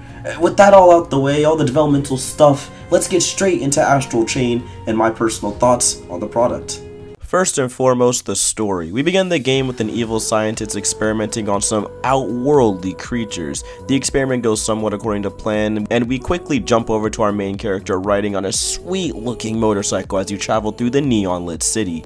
You meet up at the recon point and see the police force dealing with the same strange outworldly creatures we saw earlier. We learn their names are called chimeras. After rescuing some officers, you meet up with your brother Akira to go tackle some objectives side by side. You eventually run into your dad, Max, who is sort of a big shot over at this special organization called Neuron. Neuron uses a device which unleashes a change chimera, aka legions, that are used to fight and control these aberrations, these strange creatures and weird portals. things go haywire as predicted, and your brother Akira and the main character gain legions and begin fighting off these evil chimera. After the fight, you're officially added into the Neuron team, and it's up to you to shut down the redshift portals, defeat the chimeras, and save the world. Now, since this is a newer game, I'll spare you guys of the details as I don't want to have any spoilers on the game. Instead, I'll be saving those towards the end of the video, so if you want my full thoughts, stay tuned. However, I'll give you guys my abridged thoughts as of now, and to be fair, I just wasn't the biggest fan of Astral Chain's core story. It has some decent moments and some pretty fun twists at times, but the biggest flaw to me personally is how nonsensical and contrived a lot of plot points are in this game, and these are like a lot of major plot points. Things start to get way out of hand for no reason. It makes the entire experience pretty frustrating in the long run. And, well, don't tell me that's just how Platinum games are in a nutshell. Platinum games are outrageous and crazy, and their story beats are always wild, but they somehow stay in the lanes and never feel nonsensical in the game's world, rather just an extension of what's going on in the game's story. However, again, without spoiling anything, Astral Chain has way too many moments thrown in there just for the heck of it, and it really frustrates me. It feels like a poorly paced anime, and well, that's not the Platinum games I've come to love throughout looking through this retrospective series. I see Platinum as the Studio Trigger and Gainax of games, right? They make the most high octane and crazy experiences known to man, but what do both of these things have in common is they still have a ton of heart. They have real world themes and a personality that makes me fall in love with them. Similar to shows like Gurren Lagann. Yes, I know that's a Gainax game, but Trigger directors and stuff. Let me have this, alright? Kill la Kill, and especially their most recent release, Promare, all handle these real world themes and characters pretty realistically, despite being in a world with giant mechs and post-apocalyptic wastelands. However, with Astral Chain, I don't feel any of the heart here due to the game's narrative-wise feeling rather rushed. Just a rush to get to the next plot twist and story beat and keep the story moving at incredibly fast speeds, yet somehow the game is lasting me 17 hours. This is a super huge issue towards the end of the game, as it feels like the story should end, but it just keeps going and cramming more and more into the story, and even new game mechanics that you barely get a chance to use as they're only there for like a chapter or two. All for the sake of a predictable plot twist and what feels like a padded yet rushed length. I also had a hard time connecting with any of the characters in the main story. There were some funny ones like Lappy the dog, and who was a cute mascot and deserves all the love, but your brother took a while to grow on me, but towards the end I decided to start respecting my mans a little bit more. I kind of saw where he was coming from. With better pacing and a more focused narrative, I feel like the family dynamic would have worked out better, but as of now it was serviceable with some high points here and there. The story wasn't bad by any means. If I really shut my brain off and stopped looking too far into things, it's a pretty enjoyable anime fest, with some great cutscenes and some pretty standout, incredible boss fights, and the boss fights in this game are really good. Also, speaking of great, just look at this game. The art style is surprisingly generic and safe for a Platinum game, but the actual graphics on display, especially for the Switch, are outstanding. The game's gorgeous neon lit cities and the dingy, distorted astral planes, which really do a great job of showing the dichotomy between two worlds. The only complaint I have with the design is the rather repetitive astral planes. They all function differently, true, but a majority of the levels feel and look the same, often making me feel confused navigating through them like I've been here before again and again. The astral planes do offer these Breath of the Wild-esque puzzles, forcing you to use your Legion skill to the fullest in order to complete each room. While a good idea in concept, the execution of some of these are surprisingly poor, mainly just the beast running sections and the axe sections. They both feel really janky, mainly running with the Beast Legion and his weird auto dodge mechanics, as you have to dodge weird pillars coming at you from all sides and the blocks are falling from underneath you. That doesn't work out well with this game's camera and controls. I feel like they could have scrapped that and maybe just took the hit, or maybe throw a boss fight in there where it kind of requires you to use your Beast Legion. I don't know, something to spice it up, because that didn't work out, Chief. I just feel like the execution and puzzle solving aspects of the astral planes could have been a bit better. The investigation aspects, on the other hand, they were a delight to play through, and for the most part, I enjoyed this slew of minigames and side quests that were on display here. They were a healthy break from the combat and astral plane sections, from solving kids' riddles, to eavesdropping on random people, to kicking a can to a cat. Yeah, this one was really aggravating to say the least, but credit where credit is due. They offer enough to keep the game feeling fresh. Oh, and the UI is obviously clean. It's smooth and works well, and it's pretty easy to navigate. navigate. I also just love how it's basically a hologram PDA, which is a neat little touch. Overall, Astral Chain is a pretty good game, right? It's a decent platinum affair with some great visuals, a so-so story, but really fun side characters that basically carry it. And okay, I'm sorry, fine. We have to talk about the combat. I'm sorry guys, I just wasn't a fan of Astral Chain's combat system. In the early game, it was really rough. Towards the end, I started getting the hang of it and enjoying it, especially in the middle sections, but overall, I just wasn't the biggest fan of everything in here. Firstly, let's go over how the game controls, and then some of the things that I liked and didn't like. The game gives you a dodge button, Legion call and recall button, sub-weapons and a healing item to use with the shoulder buttons, a Legion ability, which is a special move which can be used in both combat and puzzle encounters. These Legion abilities can range from a shield protecting you to riding your arm Legion like a mech and unleashing a rapid blow to a Chimera's face.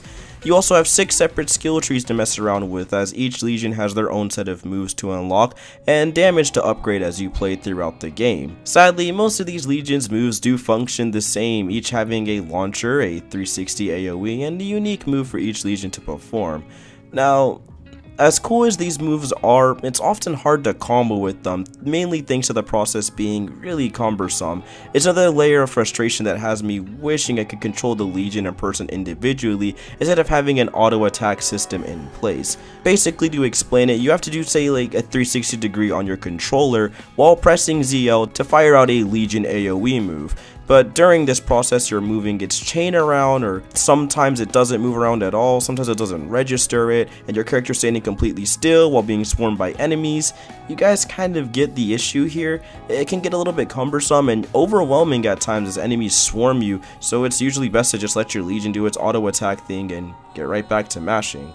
And there are ways they could have made this combat work since it's a puppet-like system. I mean, Devil May Cry 5 did it with V earlier this year, and fighting games alone have proven that you can do puppet-like combat while still having full control over both parties pretty easily. When I work with my Legion, the biggest issue is that I feel like we're both on autopilot, right? The Legion's out there mashing auto attacks as I feed it abilities, maybe do a couple sync calls, the usual stuff, while I'm out here mashing Y and again occasionally calling it back just for a couple sync attacks in the sword. Instead of combat being a rewarding feedback loop, it comes off as stagnant and feels like it never evolves with the character's progression. You get a new Legion, but you're still kind of running the same tactics. Your character gets some new moves, but you're not using them too often.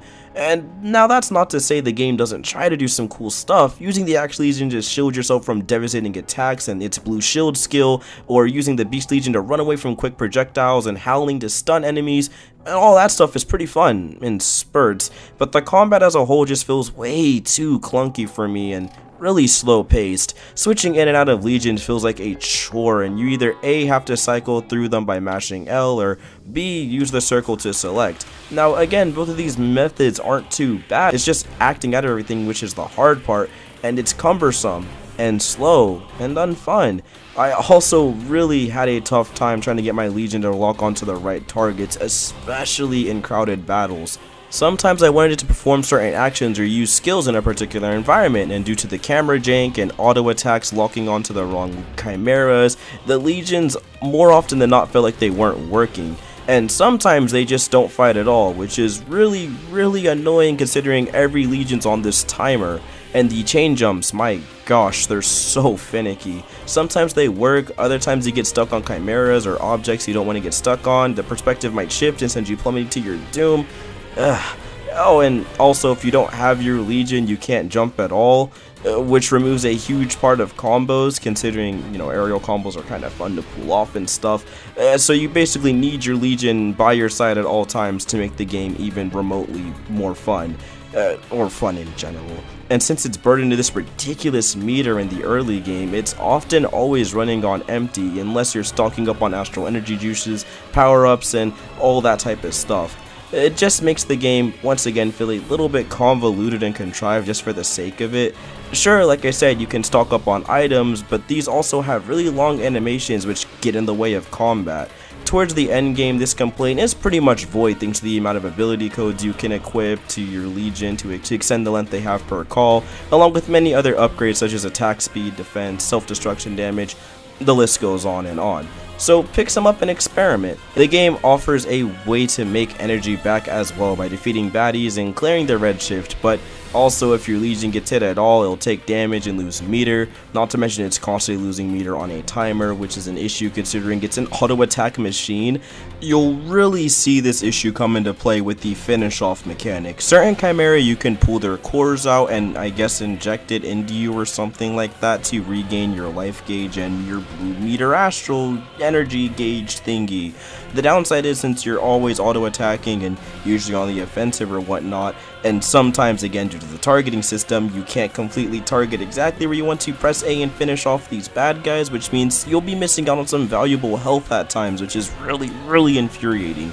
When it works, again, it's a really cool mechanic and a nice way to get some gene codes to level up your Legion and, you know, stay fresh with the game, but sometimes it doesn't work, which again leads to repetition, tedium, boredom, and a lot of infuriating moments when you can't, you know, clutch out a boss or something because you didn't get to finish off a enemy at end time before a big wind-up attack hits you or something of that nature. It just adds another layer of frustration to the game. Oh, and speaking of those gripes, I probably should explain what these legions do. You have the Sword Legion who has a blade slash rip straight from Metagear Rising, a Bow Legion who is self-explanatory, the Arm Legion who you can mount and float over small puddles with, as well as being a JoJo simulator, the Beast Legion who, you know, you ride it like a beast, the Axe Legion, he brings up a blue shield and protects you from basically everything, and to be honest, most of these are really situational as described earlier, and some are even shoehorned into combat, like severing the bond between two chimeras with the Sword Legion, or using the shield ability to protect yourself from faraway projectiles. These abilities aren't truly tested until the last boss, which, oh boy, we'll get to later. Overall, the combat has some interesting things going for it, and again, when it works, it's really good fun. The boss fights also do a really surprisingly good job of highlighting this, and there's a healthy amount of variety in said fights. But the poor lock-on camera, and well, the camera in general is surprisingly bad for this game. The clunky combat, repetitive commands, the boring combat structure, and the fact that your Legion only works when it feels like working, which isn't often unfortunately. All of this really holds the game back for me. Unlike say a game like Nier Automata, which is another Platinum game with say a boring combo structure, what makes up for it is the game's plug-in chips and the bullet hell segments and the way it really breaks up the gameplay. As for your main character, they control okay. You have 3 weapons to toy around with thanks to the weapon changing X baton. The baton, which is a rapid fire quick melee strike, which has a 360 and charge attack variation and also a delay move, which can work in all sorts of combos. These moves transfer between the gun and greatsword respectively. All have their ranges and functions which are pretty self-explanatory, alright? The gun shoots from afar, the greatsword's for dealing damage to bosses, you guys get how this goes. But again, similar to the Legions, the combo structure for those weapons gets a bit repetitive. Personally, I never found much need to switch between the various weapons. I often put out the greatsword every once in a while towards bosses, but for the most part, the gun really got the job done, especially once you start leveling it up. You could shoot enemies from afar and up close, and it does a lot of damage, and a lot of your Legion sync attacks with the gun are AoEs, so there really wasn't much of a point to using, say, the X baton or the greatsword towards the end game. I mean, the gun shreds through enemies, especially the fact that you're going to encounter a lot of ones that are flying. Now, not to say you shouldn't switch between them at all, that's not true, and I definitely started switching between them at certain sections of the game. I'm just saying, personally, I really thought the gun was carrying me. On top of the janky combat, there's also a decent chunk of really stupid instant fail stealth missions, which is, in my opinion, unacceptable in 2019. The iris being a really forced mechanic is also an issue. I don't have to use it for darn near everything. I mean, if you want to examine the health bars of your enemies, you have to whip out your iris. Why? I'm sorry, maybe I'm missing something about the combat, and please tell me in the comment section if I can do something different to fix these issues I have with the game. But for me, the main story's gameplay was subpar and underbaked to say the least.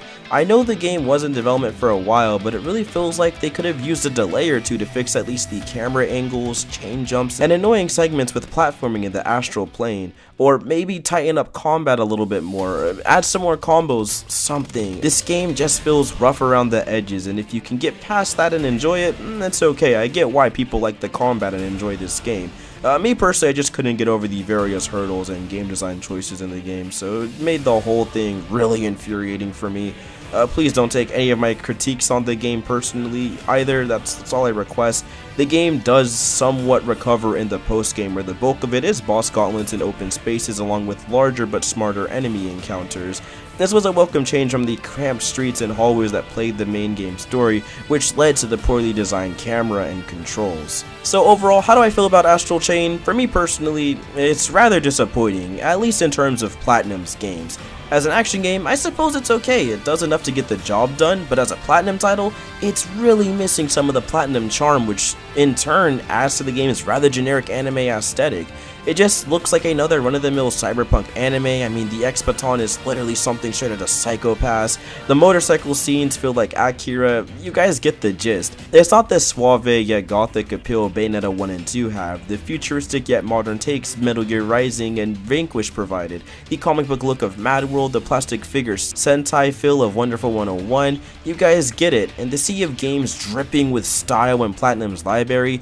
It's really strange that Astral Chain, both in gameplay and aesthetic, don't feel like a Platinum game, rather a game imitating what they've seen Platinum do. The wild storylines but with no subtext or deep meaning at all, that feels lazy and convoluted for the heck of it, boring combos and gameplay, the world and how it's the same as other generic cyberpunk animes. It feels like if, say, Bandai Namco tried to rip off a formula like Dark Souls or Bloodborne. Oh wait, sure, I'm being a bit harsh on the game, and I'm sorry about that, but there's just a lot that I wasn't a fan of here, and even the stuff I did enjoy was hampered by way too many issues that really hold the game back for me. It's just a disappointment that could have been great, but was released a year or two too early. And that is going to do it all. Thank you so much for sticking with me as we look at the Platinum Games retrospective, dude. This was a lot of fun to tackle. I had so much fun playing through all of those great Platinum games. It was such a blast experiencing the history of one of the best, if not honestly the best video game company out right now that just makes constant banger upon bangers. They had a couple missteps, a couple games that weren't the best, you know what I mean, but even then their most okay games are pretty decent. Overall, it is a shame we have to end on a little bit of a sour note with Astral Chain. I'm not saying the game's bad, and again, if you like things about it or enjoy it, that's wonderful. I'm glad you can enjoy a Platinum game, and hopefully you'll pick up some more in the future or go back to the back catalog as proven throughout this retrospective and check out some of their other stuff, because all of it is very, very good. It just personally wasn't for me. I didn't really like the control scheme and what they were trying to do here. I like some of the ideals they're going for, but maybe a little bit more time in the oven and some fleshing out, and it could genuinely be one of the best games. I think Astral Chain 2 will fix up a lot of the issues I have with the game, especially like the way the Legion call system works and stuff like that. And it really should be one of like the best games ever, as long as they put some more time into it and do what they need to do, man. With that all being said, though, everything all said and done, again, thank you so much for checking it out. If you guys enjoyed this video, please go ahead and like and comment and all that jazz, and down in the description and comment section will be a playlist. I would really like if you guys could share that with other action game fans and character action game fans and Platinum fans and all that stuff, because I really want to get this series kind of known. It's one of my most ambitious projects. I had a lot of fun covering it, and I had a lot of fun experiencing the games as you guys had a lot of fun, you know, covering them with me. So again, thank you all so much. Hope you all have a wonderful day, and I'll see you guys next time. Peace. Alright, so with my main review out of the way, it is time to get to those spoilers. This is going to be a rundown of the stuff I liked and didn't like, so let's just get straight into it. Firstly, the whole thing with your dad was so dumb. There was literally no reason for him to die at all. It was done for literally no reason. Your main character could have easily held them back for long enough for you all to jump in through the portal, but instead he decides to play a hero and take him on single-handedly, and I really don't get it. Yeah, I know they were escorting civilians and the other people were defenseless because they just lost their legions, but seriously, he couldn't have just ran into the portal with you guys? I mean, the whole point of having him stay and die feels really contrived and stupid. Not to mention, you barely get to know your dad at this point because it's like, what, a couple chapters, and the rest of the game keeps forcing your dad upon you, saying you should feel sad for your dad's death, when you barely even got to learn about the character's development or anything. I mean, this game even has the audacity to pull one of those Axe Legion things, where your Axe Legion is like a shadowy figure of your dad, and it makes you kind of flashback and get all weepy-eyed or something. And yeah, it's anime and kind of cute, but you could tell the game was taking itself super seriously here, so it just came off as really dumb, and I'm really upset about that. Like, please, there was no need for that. It would have been much more impactful to have your dad kind of travel with you, still try to keep up, you know, be the hero, and then eventually get himself hurt and possibly even die from all the events going on, thus causing the slow downfall of you losing your dad and you losing your brother. And I feel like that storyline would have been a little bit better instead of just having him get murked right out the gate and then a bunch of random flashbacks saying stuff like, you and dad used to get burgers here. Yeah, remember burgers? Like, really, dude? Burgers? Like, this is some Star Wars Episode 2 levels of writing, and I can't, bro. That Platinum definitely dropped the bottle. What was going on there? It's also just a really hard change up from, you know, Nier Automata, Metal Gear, Bayonetta, any of those games I just played through, just to get some really generic tribble. So could have done a little bit better there. And speaking of a little bit better, I would really like if the Sim League arc was you know, kind of finished. It felt really rushed, and he had way too many arcs crammed into him at once. The game starts with him wanting vengeance after his dad dies to take back all the Chimera, but after I started talking to and learning that he's just not as powerful as you, he quickly reverts and goes, oh, it's whatever, dude, we can just, you know, keep fighting and do what we need to do because I gotta be here for dad. But then exactly after that, he gets really bad again because the first main villain, Jenna, comes out and is like, yeah, I'm kind of the one causing all of this, and then he's like, I can be a hero, I'll be hero, and then he gets murked, he gets bodied. And then he has to go through cyber surgery where he suddenly gets a legion and works as a new division called the Raven Squad, and he's like kind of being turned, he's like pure now or something like that. Something's a little off with him. And then the person who cloned him was this evil scientist at the beginning of the game, who was the one torturing the Legion. So he's like going behind Neuron's back too, so he's a little suspicious, and oh yeah, shocker, he's evil, and he tries to kill the main character, which scares your brother, and then after you come back to meet your brother again, by the tail end of the game, right? He reveals that your brother is a clone, right? The evil scientist guy reveals your brother's a clone. And then your brother, I kid you not, has a mini existential crisis where he doesn't know if he's a clone or not, and he quickly gets rid of it within like 2.5 seconds. Okay? And then after that, he gives himself to the Noah's Ark thing that this scientist is trying to pull, and sacrifices himself so he can take him down. And the game just kind of ends after that. You have like a little heart-to-heart at the very tail end, and it just kind of ends. Yeah, the whole thing was dumb. It was kind of, looking back, I really was upset and just getting more and more livid as I played because I couldn't believe the story was just that trash. And I read all the dossiers and stuff. Like, the fact that the villain plot twist was so predictable was because all the dossiers were talking about how him and Jenna had fighting. Were having infighting and like didn't agree with the Legion project and all that, so it makes sense why they were both villains, and they were both like maybe not they're not even villains, maybe they just all have their own ideals, they're trying to go for that thing, but the stuff they're doing is literally terrorist activity, so it's really hard for me to justify these guys, like, because they're so like paper flat, right? They're just so one-dimensional in their, you know, plot twisty ways that it's really hard for me to side with either one of them. They're both just awful and terrible villains and terrible people at that, so I couldn't really like have that pool. And then your brother just gets wrapped up into it, and then your dad gets wrapped up into it. It's just dumb, and they should have just cut that out the game. And then when you die, you transform into this weird thing, like this weird Legion creature, because I guess the Legion energy is corrupting you or something.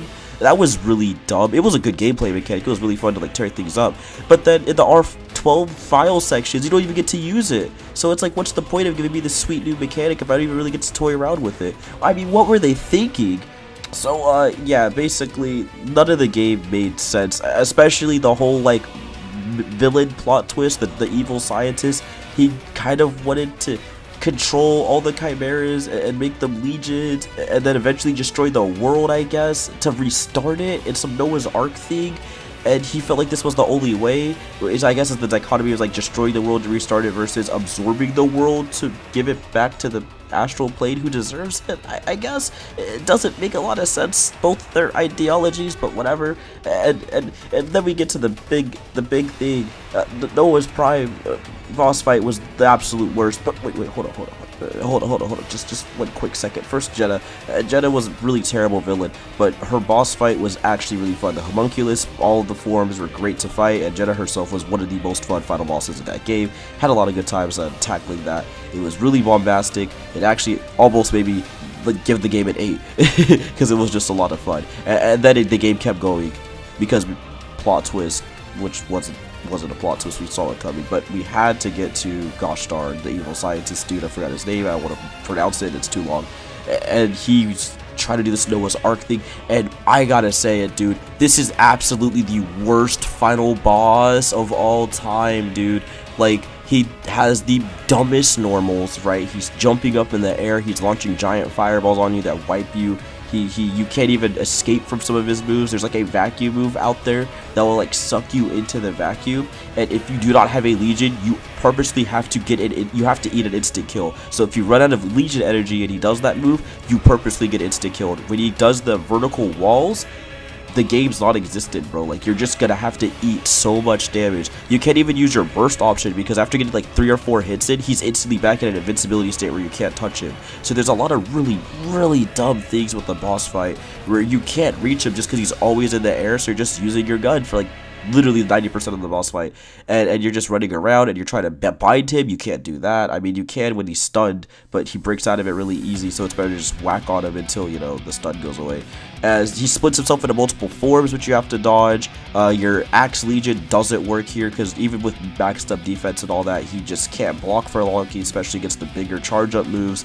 And I get the whole point of the boss fight was to make you use all your different legions, like severing the bonds and, you know, shooting him with the bow legion when he's in the sky, and you get the gist. But he moves so fast and all of that it's just impossible. So it doesn't even work as like a Zelda-esque boss fight where you're like using all your different legions, because most of your legions don't even work because the boss fight's like really unfair. I hated this boss fight. Like, it's easily the worst Platinum Games boss fight of all time. Like, it's honestly one of the worst video game bosses of all time, because one, it's dry. The Noah's God Prime thing, DX, whatever, that's the driest boss fight. Like, the one prior to that was pretty dry because it was mad easy, you're just mashing ZR and all that, but the one after, oh my gosh, the absolute driest boss fight of 2019. But jeez Louise, they could have done much better with that. Aside from the major story gripes, I did enjoy the smaller story presented overall. The side characters, especially like Lappy, were all great fun to interact with. It's just a shame it's hampered down by such a horrendous plot, dude, because like the main plot is just trash. Also, the best part of the game, the slums mission was great. The pacing there, the people you encounter, the side quests and stuff you do, it was really good stuff. I very much enjoyed that. Other than that, forget the final boss. Forget the main story for the most part. It just needed more polish. It needed more time. It needed less plot twists. Sometimes you just need to play it safe, low key. Nothing wrong with that, dude. Nothing wrong with just a cool generic storyline. That's pretty safe. But you guys just kept trying to up the ante, and it didn't work. And yeah, we could have done better.